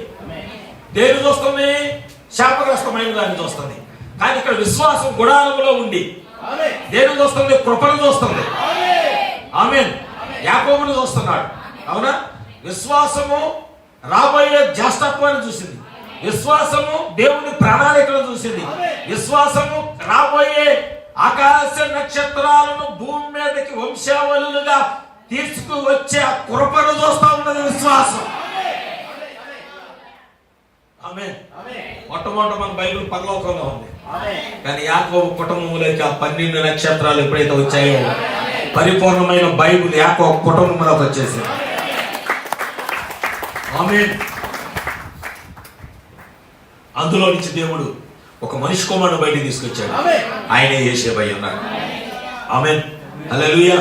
ఆ 12 నక్షత్రాలు అంటే ఈ 12 మంది పెద్దలు అయిపోయారు. తర్వాత ఈ 12 మంది పెద్దలు చూశాడు. వీళ్ళు పంపే టైం అలాగే దాటిపోయింది. మధ్యలో కొద్దిగా గ్యాప్ వచ్చింది. Praise the Lord. ఈ 12 ఈ పరలోకంలో ఉన్న వాళ్ళని పంపించేశాడు. పరలోకంలో ఉన్న బైబిల్ అన్నమాట ఇది. ఆమేన్. ఇప్పుడు ధర్మశాస్త్రము. ఇప్పుడు కొత్త నిబంధన వచ్చింది. ఆయన అనుకున్నాడు ఈ 12 మందిని కూడా పంపాలి. Praise the Lord. ఒక సమయం వచ్చింది, ధర్మశాస్త్రం ముగించబడిన తర్వాత కృపరాగానే ఆయన 12 మందిని భూమి మీద తీసుకురావడం ప్రారంభించాడు. వారిలో మనిషి కుమారుడు ఒక ఆయన ఉన్నాడు. ఆయన ప్రభువైన యేసుక్రీస్తు అయి ఉన్నాడు. ఆయన పరిపూర్ణుడు, ఆయన పరిపూర్ణుడు. హల్లెలూయా. ఇస్సాకు కంట మంద దృష్టి కలిగి ఏశావుని ప్రేమించాడట. కానీ అక్కడ వాగ్దానం యొక్క రహస్యం తెలిసిన విశ్వాసం ఉన్నది, వాగ్దానం యొక్క రహస్యం తెలిసిన రెబెకా ఉన్నది. వారంట యాకోబునే ప్రేమించాడు. అబ్రహాము యాకోబునే ప్రేమించాడు, రెబెకా యాకోబునే ప్రేమించాడు. ఇస్సాకు మాత్రం గుడ్డివాడు కనుక ఏశావును ప్రేమించాడు, ఏశావునే ప్రేమించాడు. Praise the Lord. హల్లెలూయా. ఏలీకి మంద దృష్టి వచ్చింది, దేవుని స్వరం వచ్చింది, దేవుని వెలుగు వచ్చింది. బయటే కూర్చున్నాడు, మొత్తంలోనే కూర్చున్నాడు. దేవుని సన్నిధి లోపలికి వచ్చింది చూడలేదు. బలిపేట దగ్గర సమూయేలు పట్టుకుంటే ఆయన దగ్గరకు వచ్చింది, మాట్లాడింది పెట్టలేదు. ఈరోజు మనం కూడా మందిరం దగ్గరే ఉంటాం, మొత్తంలోనే ఉంటాం, లేకపోతే లోపలే ఉంటాం, ఇక్కడే ఉంటాం, కానీ స్వరం వెళ్ళలేం. దేవుడు మన మధ్య నడుస్తుంటే ఆయన చూడలేం. ఆయన హృదయంలో ఉన్నటువంటి ఆ గూడులో పిచ్చి గూడు బయట పారేస్తుంటే దాన్ని గ్రహించలేం. అర్థమవుతుందా? Praise the Lord. మనం దేవుని దగ్గరికి వచ్చాం, గుడ్డివారిగా వచ్చాం అనుకున్నాం. ఏం చేయాలి? అడగాలి, ప్రభా నా కళ్ళు తెరవా, నా కళ్ళు తెరవా. హాగరు ఏం చేసింది? ప్రయాసపడి వెళ్ళింది అరణ్యం. పక్కనే నీటి ఒకటి ఉంది, కానీ ఆమె చూడలేని కన్ను. కానీ అక్కడ ముళ్ళ పొదలో కుమారుడు దేవునికి మొరపెడుతుంటే ఆ మొరను విని దేవుడు హాగరు కన్నులు తెరిచాడు. చిన్న పిల్లల యొక్క ప్రార్థన విని తల్లిదండ్రులు కళ్ళు తెరిచాడు దేవుడు. ఆమె కన్నులు తెరవబడగానే నీటి ఓటను చూస్తుంది. ఈరోజు మనం కూడా ప్రభువా నా కళ్ళు తెరువు, ఈ ఓటను చూడగలిగిన ఆత్మీయ కన్నులు నాకు కావాలి ప్రభువా. లేదా స్త్రీ వలే ప్రభువా నేను ప్రయాసపడుతున్నా, ఏదైతే పోగొట్టుకున్నానో ఆజ్ఞ, ఎక్కడైతే నా జీవితం యొక్క సాక్ష్యాన్ని పోగొట్టుకున్నానో అక్కడే సహోదరులు ఐక్యత కలిగి ఉండుట ఎంత మేలు. మనకు లేఖనాలు తెలుసు కానీ తప్పిపోతాం, వాక్యం తెలుసు తప్పిపోతాం, వర్తమానం తెలుసు తప్పిపోతాం. యోధాలు అబ్రహాముతో ఉంటే ఆశీర్వాదం అని లోతుకు తెలుసు. ఆయన ఎవరిదో మాట విన్నాడు, ఎవరిదో కాదు, అలా ఆవిడ మాట విన్నాడు. అయిపోయింది మనవాడి జీవితం. అలా ఆవిడ మాట విన్నాడు, గొప్ప కొల్లేరే, శపించబడి అల్లుళ్ళు సరైన స్థితిలో లేరు, కాలిపోయారు. అల్లుళ్ళు కాలిపోయారు, కుమార్తెలు పాపం చేశారు, అక్రమ సంతానం భూమి మీదకి వచ్చింది. విడిపోవటాన్ని బట్టి భూమి మీదకి శాపగ్రస్తమైన 2 సంతానాలు భూమి మీదకి వచ్చింది. తిరిగి మరలా దేవుని బిడ్డల మీదే యుద్ధం చేసే సంతానం వచ్చింది. అదే అబ్రహాముతో ఉంటే, అదే శాపకుడితో ఉంటే ఆ శాపం వచ్చేదా? ఆ భయంకరమైన ఉగ్రత వచ్చేదా? ప్రజలా వాళ్ళ అల్లుళ్ళు కాలిపోయేవాళ్ళ కాదు. దేవునితో నడవటం నడవాలంటే ఆయన చూడగలిగిన కన్నులు. ప్రభు నడుస్తున్నాడు అమ్మాయి గ్రామం. వెళుతూ ఉండగా వాక్యం హెచ్చరికలు ఇచ్చాడు. అయినా వాళ్ళు కళ్ళు తెరవబడలేదు. ఎందుకో వెళుతుంటే ప్రభువుని కేకలేస్తారు, ప్రభా బోధకుడా ఒక్కసారి నా గృహంలోకి రా. ఆ గృహంలోకి రాగానే వాళ్ళు కూర్చున్నారు. రొట్టె విరిచాడు, వాళ్ళకి ఇచ్చాడు. ఆ రొట్టె విరిచి వాళ్ళు అలా నోట్లో పెట్టుకున్నారు, కళ్ళు తెరవబడ్డాయి. ఈరోజు వాక్యం విషయంలో మన కళ్ళు తెరవబడ్డాయి. ఎక్కడున్నావు? ఎక్కడున్నావు? వాక్యంలో నువ్వు ఎక్కడున్నావు? వాక్యంలో ఏ స్థానంలో నువ్వు ఉన్నావు? ఇప్పుడు ఉగ్రత వస్తాను. ఇప్పుడు మరి ఏ నెల అండి? ఎట్లా చెప్పారు మీరు? క్యాలెండర్ చూసి చెప్పేస్తున్నారు. జనవరి, ఫిబ్రవరి, మార్చి స్టార్ట్ అయింది. ఎందుకంటే నెలలో పండుగలు ఉన్నాయి కాబట్టి అది ఒకటి గుర్తు గట్టిగా. నవంబర్ నెల ప్రార్థన మాసం ఉంది, కానీ అది ఎంతమంది గుర్తుందో నాకు తెలియదు. అదొకటి నాకైతే గట్టి గుర్తుంది. అదొకటే గుర్తుంది, నవంబర్ డే. నా డిసెంబర్ పండగల గిండగలు ఏం గుర్తులేవు. నవంబరే నా పండగ. నవంబర్ అంతా మనకు ఉద్యమం అంతా నవంబర్లోనే ఉంది. ఆమె ఇప్పుడు కనుక ఇప్పుడు నేను అక్టోబర్లో ఉన్నానని నీకు ఎలా తెలిసిందో, వాక్యంలో ఎక్కడున్నావు? ఈ కాలం యొక్క వాక్యం యొక్క గడియలో నువ్వు ఎక్కడ ఉన్నావు? డిసెంబర్తో ఈ సంవత్సరం అంతమవుతుంది. దేవుడు చెప్తున్నాడు, కొలిమి కాలినట్లుగా ఈ ప్రపంచం అగ్ని గంధకాలతో నాశనం చేయబోతున్నా. దానికి ఎక్కడ దగ్గరలో ఉన్నావు? వర్తమానంలో ఉన్నావా? వాక్యంలో ఉన్నావా? లేఖనాలు పరిశీలన చేస్తే తెలుసు. ఎన్ని సంవత్సరాలు అయిందో కదా బైబిల్ చదివి మనం, ఎన్ని నెలలు అయిందో కదా బైబిల్ చదివి మనం. ఇంకా స్టార్ట్ చేయలేదు, ఇంకా చాలా వర్తమానం 8-10 పేజీలు వర్తమానం తీసుకొచ్చాను. ఎక్కడ ఉన్నావు? ఆ ప్రయాసేది ఒక పోగొట్టుకున్నా. నా చూపు సరిగ్గా లేదు, నా నోరు సరిగ్గా లేదు, నా హృదయం సరిగ్గా లేదు. దేవుడిచ్చిన ఆజ్ఞలు నేను పోగొట్టుకుంటున్నాను. సహోదర ప్రేమ లేదు, అబద్ధం ఆడకూడదు, ఇతరులది ఏది ఆశించకూడదు. ఇవన్నీ ఆజ్ఞలు కదా. ఆమె దేవుడు తప్ప మరొక దేవుడు ఉండకూడదు. నీవు ఉండకూడదు. అవునా? ఏ విగ్రహమైనా చేసుకోకూడదు, పూజించకూడదు, సాగిల పడకూడదు, వాటి జోలికే వెళ్ళకూడదు. ఒకరు మీకు ఎప్పుడైనా విగ్రహాలు ఏదైతే ఏమనమానండి, వాటి జోలికే వెళ్ళొద్దానండి. దేవుడు ఏంటి విగ్రహం, దాని జోలికి అసలు వెళ్ళదు. సామాన్య వాళ్ళు కాదు, విగ్రహాలు జోలికే వెళ్ళొద్దన్నాడు దేవుడు. అది పాపం. కానీ నువ్వేం చేస్తున్నావు? వాటినే పట్టుకున్నావు, వాటితో వేలాడుతున్నావు, వాటి గురించి ఎక్కువ ఆలోచన చేస్తావు. అందుకే నువ్వు ఆజ్ఞలు కోల్పోతావు. ఒక నాణ్యం దేవుడిని కట్టిన తాలిలో ఒక నాణ్యాన్ని కోల్పోయావు. కోల్పోగా దేవుడు వచ్చి చూసి ఆయన అంటాడు, నేను లేనప్పుడు నా వాక్య విషయంలో నువ్వు నిర్లక్ష్యం చేసావు కాబట్టి నేను నీకు విడాకులు ఇచ్చేస్తున్నాను. ఇంకా నీ పరలోకంలో స్థానం లేదు, పరలోకంలో స్థలం లేదు. ఆయన పిలిచాడు, రాలేదు. మర్యాదగా పిలిచాడు, రాలేదు. 7 ప్రవక్తలు పంపించాడు, రాలేదు. అన్నది నేను రాను, నేను నా స్నేహితులతో ఉన్నాను, నేను విందులో ఉన్నాను, నేను ఫంక్షన్లో ఉన్నాను, నా స్నేహితులతో నేను ఆనందపడుతున్నాను. 7 ప్రవక్తలు వచ్చారు, పిలిచాడు, రాలేదు. రాజు అడిగాడు, ఏం చేయాలి? ప్రవక్తలు అన్నారు, విడాకులు ఇచ్చేయి. ప్రవక్తలు వర్తమానం ఏంటో తెలుసా? మాట వినకపోతే విడాకులు ఇచ్చేయి. రాజుకు సరైంది అనిపించింది అని. మరేం చేయాలి? దేశంలో కన్యకలు ఉన్నారు, ఎన్నిక లేని వారు ఉన్నారు, పరిశుద్ధులు ఉన్నారు.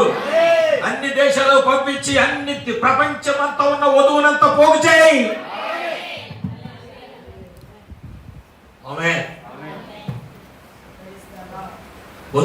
వధువుని పోగు చేయడానికి దేవుడు ఒక ప్రవక్తను వాడు, ఒకే ఒక ప్రవక్త. ఆయన వచ్చాడు, వధువుకు వస్త్రాలు ఇచ్చాడు. దేవుడు ఎస్తేరని చూశాడు. హేగే ఇంటికి వెళ్ళిపోయింది, విడాకులు కోర్టులో. వస్తికి విడాకులు అయిపోయినాయి, ఇంటికి వెళ్ళిపోయింది. ఎస్తేరని చూశాడు. తన రాజదండాన్ని ఎస్తేరు వైపు తిప్పాడు. వధువు యొక్క సిద్ధపాటు, వధువు యొక్క సిద్ధపాటు. నువ్వు వాక్యంలో తృణీకరించి లోకంతో లోకాశంతో కలిస్తే ఇస్కరియోతు యోధా వలె దేవుని దగ్గరికి వచ్చి ముద్దు పెట్టుకొని వెళ్ళిపోయే ఆ స్థితిలో ఉంటే దేవుడు ప్రభు నిన్ను కూడా చూసి కోపగించుకోవట్లా, ప్రేమతో చెబుతున్నాడు యోధా కానీ కానీ కానీ పని కానీ. ఆ డబ్బులు ఏం చేయలేకపోయింది. ఆ 30 వెండి నాణ్యాలు ఏం చేయలేకపోయాయి. ఆ 30 రూపాయలు ఏమీ చేయలేకపోయాయి. నిత్యత్వాన్ని పోగొట్టుకున్నాడు, దేవుని రాజ్యాన్ని పోగొట్టుకున్నాడు. అందుకే ప్రభు చెప్తాడు, ఎప్పుడు వాటి మీద నువ్వు మనసు పెట్టవు. డబ్బు మీద మనసు పెడితేనంటే ఎగిరిపోతాయి అంట, కానీ దాన్ని నీ కాళ్ళ కింద వేసి తొక్కితే, డబ్బుని నీ కాళ్ళ కింద వేసి తొక్కితే ఎక్కడ పడి ఉంటాయి అంట. నీ 1 కోటి రూపాయలు ఉన్నా సరే నీ హృదయంలోకి ఇంత కూడా నేను హెచ్చు అనేది రాని.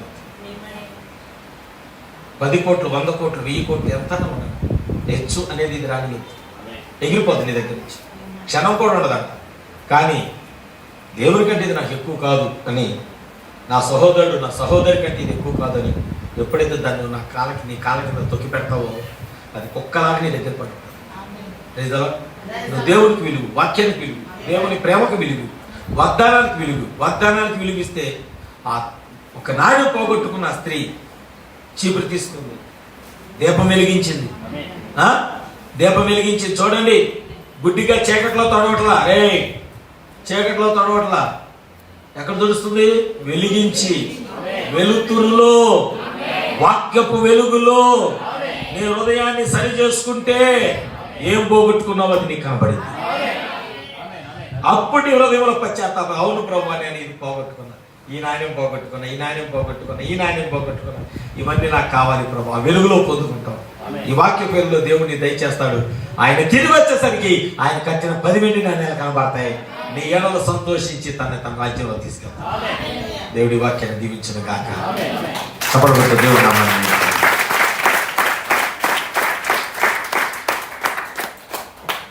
కళ్ళు మూసుకుందాం, చిన్న ప్రార్థన చేసుకుందాం. తర్వాత శ్యామ్ గారు పాట పాడుతున్నప్పుడు మనం కాను పెట్టుకుందాం. అందరు కళ్ళు మూసుకోనండి, అందరు కళ్ళు మూసుకోనండి. సరి చేసుకుందాం. ప్రభు నిజమైన నాణ్యం పోగొట్టుకున్నాను, నేను ఒక నాణ్యం పోగొట్టుకున్నాను, నా కళ్ళు పోగొట్టుకున్నాను. కళ్ళు నుండి కూడా ఏమీ వలే చూడలేని మంద దృష్టి. బిలాముకి వాక్యపు గర్వం వచ్చింది. నాకంతా తెలుసనే మంద దృష్టి వచ్చింది. దేవుని యొక్క దూత ఎదురుగా నిలబడ్డా చూడలేని స్థితిలో బిలాము ఉన్నాడు. బిలాము ప్రవక్త, ఎందుకంటే వాక్యం మొత్తం తెలుసా. దేవుని దూత వచ్చి మాట్లాడుతున్నా చూడలేకపోతే నువ్వు కళ్ళు కలిగి ఉన్నట్లా, కళ్ళు లేనట్లా, ఉన్నట్లా లేనట్లా. ఇక్కడ బలిష్ఠుడైన దూత నిలబడి తన లేఖనముల చేత మనతో మాట్లాడుతున్నాడు.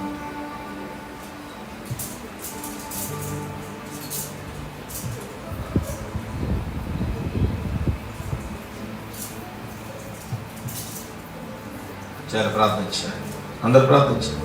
2 నిమిషాలు 2 నిమిషాలు అందరు ప్రార్థన. వాళ్ళందరూ గుడ్డివారి వచ్చి ప్రభుని అడిగారు, ప్రభువా మా కళ్ళు తెరవా, మా కళ్ళు తెరవా, చివరి దినం రాబోతుందని హెచ్చరిక వచ్చింది, మా కళ్ళు తెరవా, అణుబాంబులతో యుద్ధాలతో భూమి కాలిపోతుందని సేవకుడు చెబుతున్నాడు. మలాకి 4:1 కూడా అదే మాకు కనబడింది. కొలిమి కాలినట్లుగా ఈ భూమి అంతా కూడా కాలిపోతుంది, ఒక్కళ్ళు కూడా మిగలరు, అందరూ కాలిపోతారని బైబిల్ చెప్తుంది. అందరిలో నువ్వు కూడా ఉంటావు. అందరూ కాలిపోతారని బైబిల్ చెప్తుంది. లోతు దినాల వలె, సొదొమ దినాల వలె చివరి దినాలు ఉంటాయని లోక మాట్లాడుతున్నాడు. లోతు దినాల్లో అదే జరిగింది. అగ్ని గంధకాలతో నాశనం చేయబడింది. కొలిమి కాలినట్లే కాలింది. బిల్డింగ్ గానే ఉంది, బిల్డింగ్ అలాగే కాలిపోయి బూడిదలాగా అలా ఉండిపోయి. మన పొయ్యిలో పుల్ల గినక కాలిన తర్వాత పుల్లాకారంలోనే ఉంటది, కానీ అది బూడిద. పుల్లగానే కనబడింది, అది దులిపితేనే బూడిదలాగా రాలిపోతుంది. అలా బిల్డింగ్లు అలాగే ఉంటాయి, ఇల్లు అలాగే ఉంటాయి. వాహనాలు అలాగే ఉంటాయి, మొత్తం బూడిదైపోయి అలాగే ఆకారంలోనే కనపడతాయి, కానీ అందులో ఒక్కరు ఉండరు. మనిషి కుమారుని యొక్క రాకడ దినాలు, లోతు దినాలు అని ఉంటాయి. కొలిమి కాలినట్లుగా అది కాలును, అందరూ కాలిపోతారు, అందరూ చనిపోతారు. తీర్పు దినము యొక్క చివరి గడియలో మనం ఉన్నాం. తీర్పు దినము యొక్క చివరి గడియలో మనం ఉన్నాం.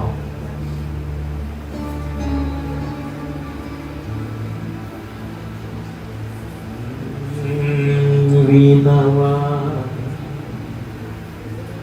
మనవి యేసయ్యా,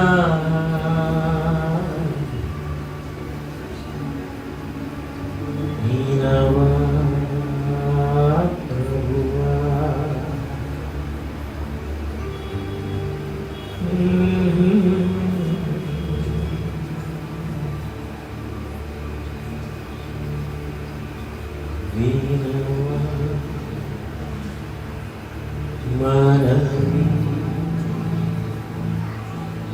నా కళ్ళు తెరువు ప్రభువా, నా కళ్ళు తెరువయ్యా. ఈ ఒక్క ప్రార్థన చాలు ఈ జీవితానికి. ఆయన కనికెరపడి కళ్ళు తెరిచినట్లుగా. ప్రభువా, నా హృదయం తెరువు నాయన, వాక్యం అర్థం కావటం లేదు, నా హృదయం తెరువు ప్రభువా. ప్రతిమలాడు ప్రతిమలాడు ప్రతిమలాడు. వాక్యం అర్థం కావటం లేదు ప్రభువా. వాక్యం వింటున్నాను, కానీ ఎక్కడ సాక్షిగా నిలబడలేకపోతున్నా. ఇంటిలో, పొలములో, వీధిలో, ఉద్యోగంలో, వ్యాపారంలో ఎక్కడ నేను సాక్షిగా నిలబడలేకపోతున్నాను.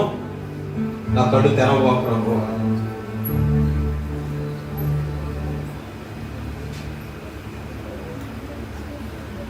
అందరూ ప్రార్థన పూర్వకం, అందరూ ప్రార్థన పూర్వకం.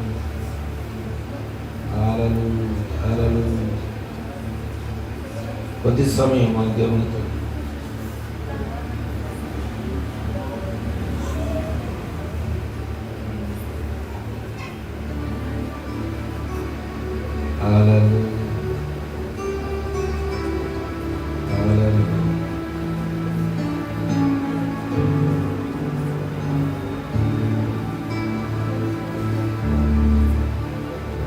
అగ్ని గంధకాలు కరవబోయే కాలం దగ్గరికి వచ్చేసింది. వాక్యం నెరవేరుకుంటా వెళ్ళిద్దండి. నువ్వు వెళ్ళి తాయిత్తులు కట్టించుకున్నా, నువ్వు వెళ్ళి కొబ్బరికాయలు పెట్టుకున్నా, నెత్తి మీద గుమ్మడికాయలు పెట్టుకొని తిరిగిన, ఇంటి చుట్టూ నిమ్మకాయలు కట్టుకున్నా, వాక్యం నెరవేరుకుంటా వెళ్తుంది. ఆ అగ్ని గంధకాలు కురిసినప్పుడు ఆ నిమ్మకాయలాగో, కొబ్బరికాయలాగో, చింతకాయలాగో నీ నెత్తి మీద ఉన్న గుమ్మడికాయ అన్నీ కాలిపోవాల్సింది. వాటిలో నేను రక్షించేది ఏది లేదు. అమావాస్య రోజు అని కాదు, వెన్నెల అనే రోజు కాదు, పున్నమనే రోజు కాదు, పౌర్ణమి అనే రోజు కాదు, నెల పొడుపు అనే రోజు. ఈరోజు మంగళవారం, ఈరోజు శుక్రవారం, ఏమి లేవు. ఆ రోజే ఉగ్రత వస్తే, మంగళవారం శుక్రవారం ఉగ్రత వస్తే, ఆ రోజే రాకడ వస్తే, ఈరోజు మంచి రోజు కాదు ప్రభు, నేను రానులే అంటాను. ఎందుకంటే నీ స్వభావం అది. అందుకే ప్రభు అంటాడు, మీరెళ్ళి మీ పనులు చేసుకోండి, మీరెళ్ళి మీ జీవితాలు మీ ఇష్టం వచ్చినట్లు జీవించండి, నా వాక్యాన్ని నేను నెరవేర్చుకుంటా వెళ్తా ఉంటాను.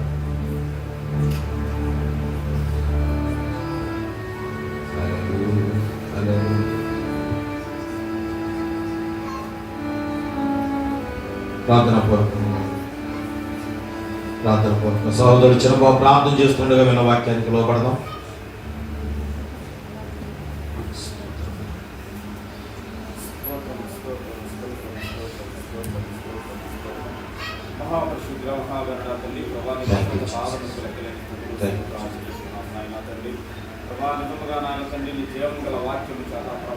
ఇప్పటి వరకు నాయన తండ్రి నువ్వే దిగొచ్చి మీరే దిగొచ్చి తండ్రి ప్రభా, ఇంకోనైనా మహాదినం రాకముందే తండ్రి అయినా మా యొక్క హృదయాలు నాయన ప్రవక్త యొక్క బోధ వైపు చూడటానికి తండ్రి అయినా ఈ చివరి కాలంలో మేము ఒక వధువు సంఘంగా నాయన తండ్రి అయినా నీ తట్టు చూసే కన్ను దయచేయండి.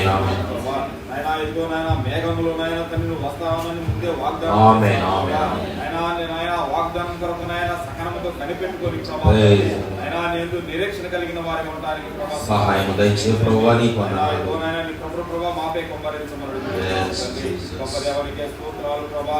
అయినా నిజముగా నాయన మేము పెద్దముగా ఉన్నావని ప్రభా. అవునయ్యా, తండ్రి మా నీ కన్ను రూపించబడక మునిపే నీ కన్నులు మమ్మల్ని చూచాయి. ఇంకెక్కడ తప్పించుకున్నాం ప్రభా. అయినా నీ లేఖనం చేత మాతో మాట్లాడావు. అవును నాయన. నాయనా, నీ వాక్యాన్ని బయలుపరిచి ఉన్నావు. ఆమేన్. నాయనా, నిజంగా నాయనా, నీ వాక్యము కొల్లైన సున్నాయన తప్పిపోదు ప్రభువా. స్తోత్రం. నాయనా, రుజువుపరిచి ఉన్నావు తండ్రి. నాయనా, ఇప్పటి వరకు ప్రభా నీ జీవం గల మాటల చేత ప్రభా నీ దాసుని బలపరిచి నాయన తండ్రి నీ ఆత్మతో నింపిన విధానం బట్టి స్తోత్రం యేసురాజా. నీకే మహిమ ఘనత ప్రభావాలు మీరే పొందుతున్నాయి. ప్రభువైన యేసు క్రీస్తు నామములో వేడుచున్నాము తండ్రి. ఆమేన్. ఆమేన్.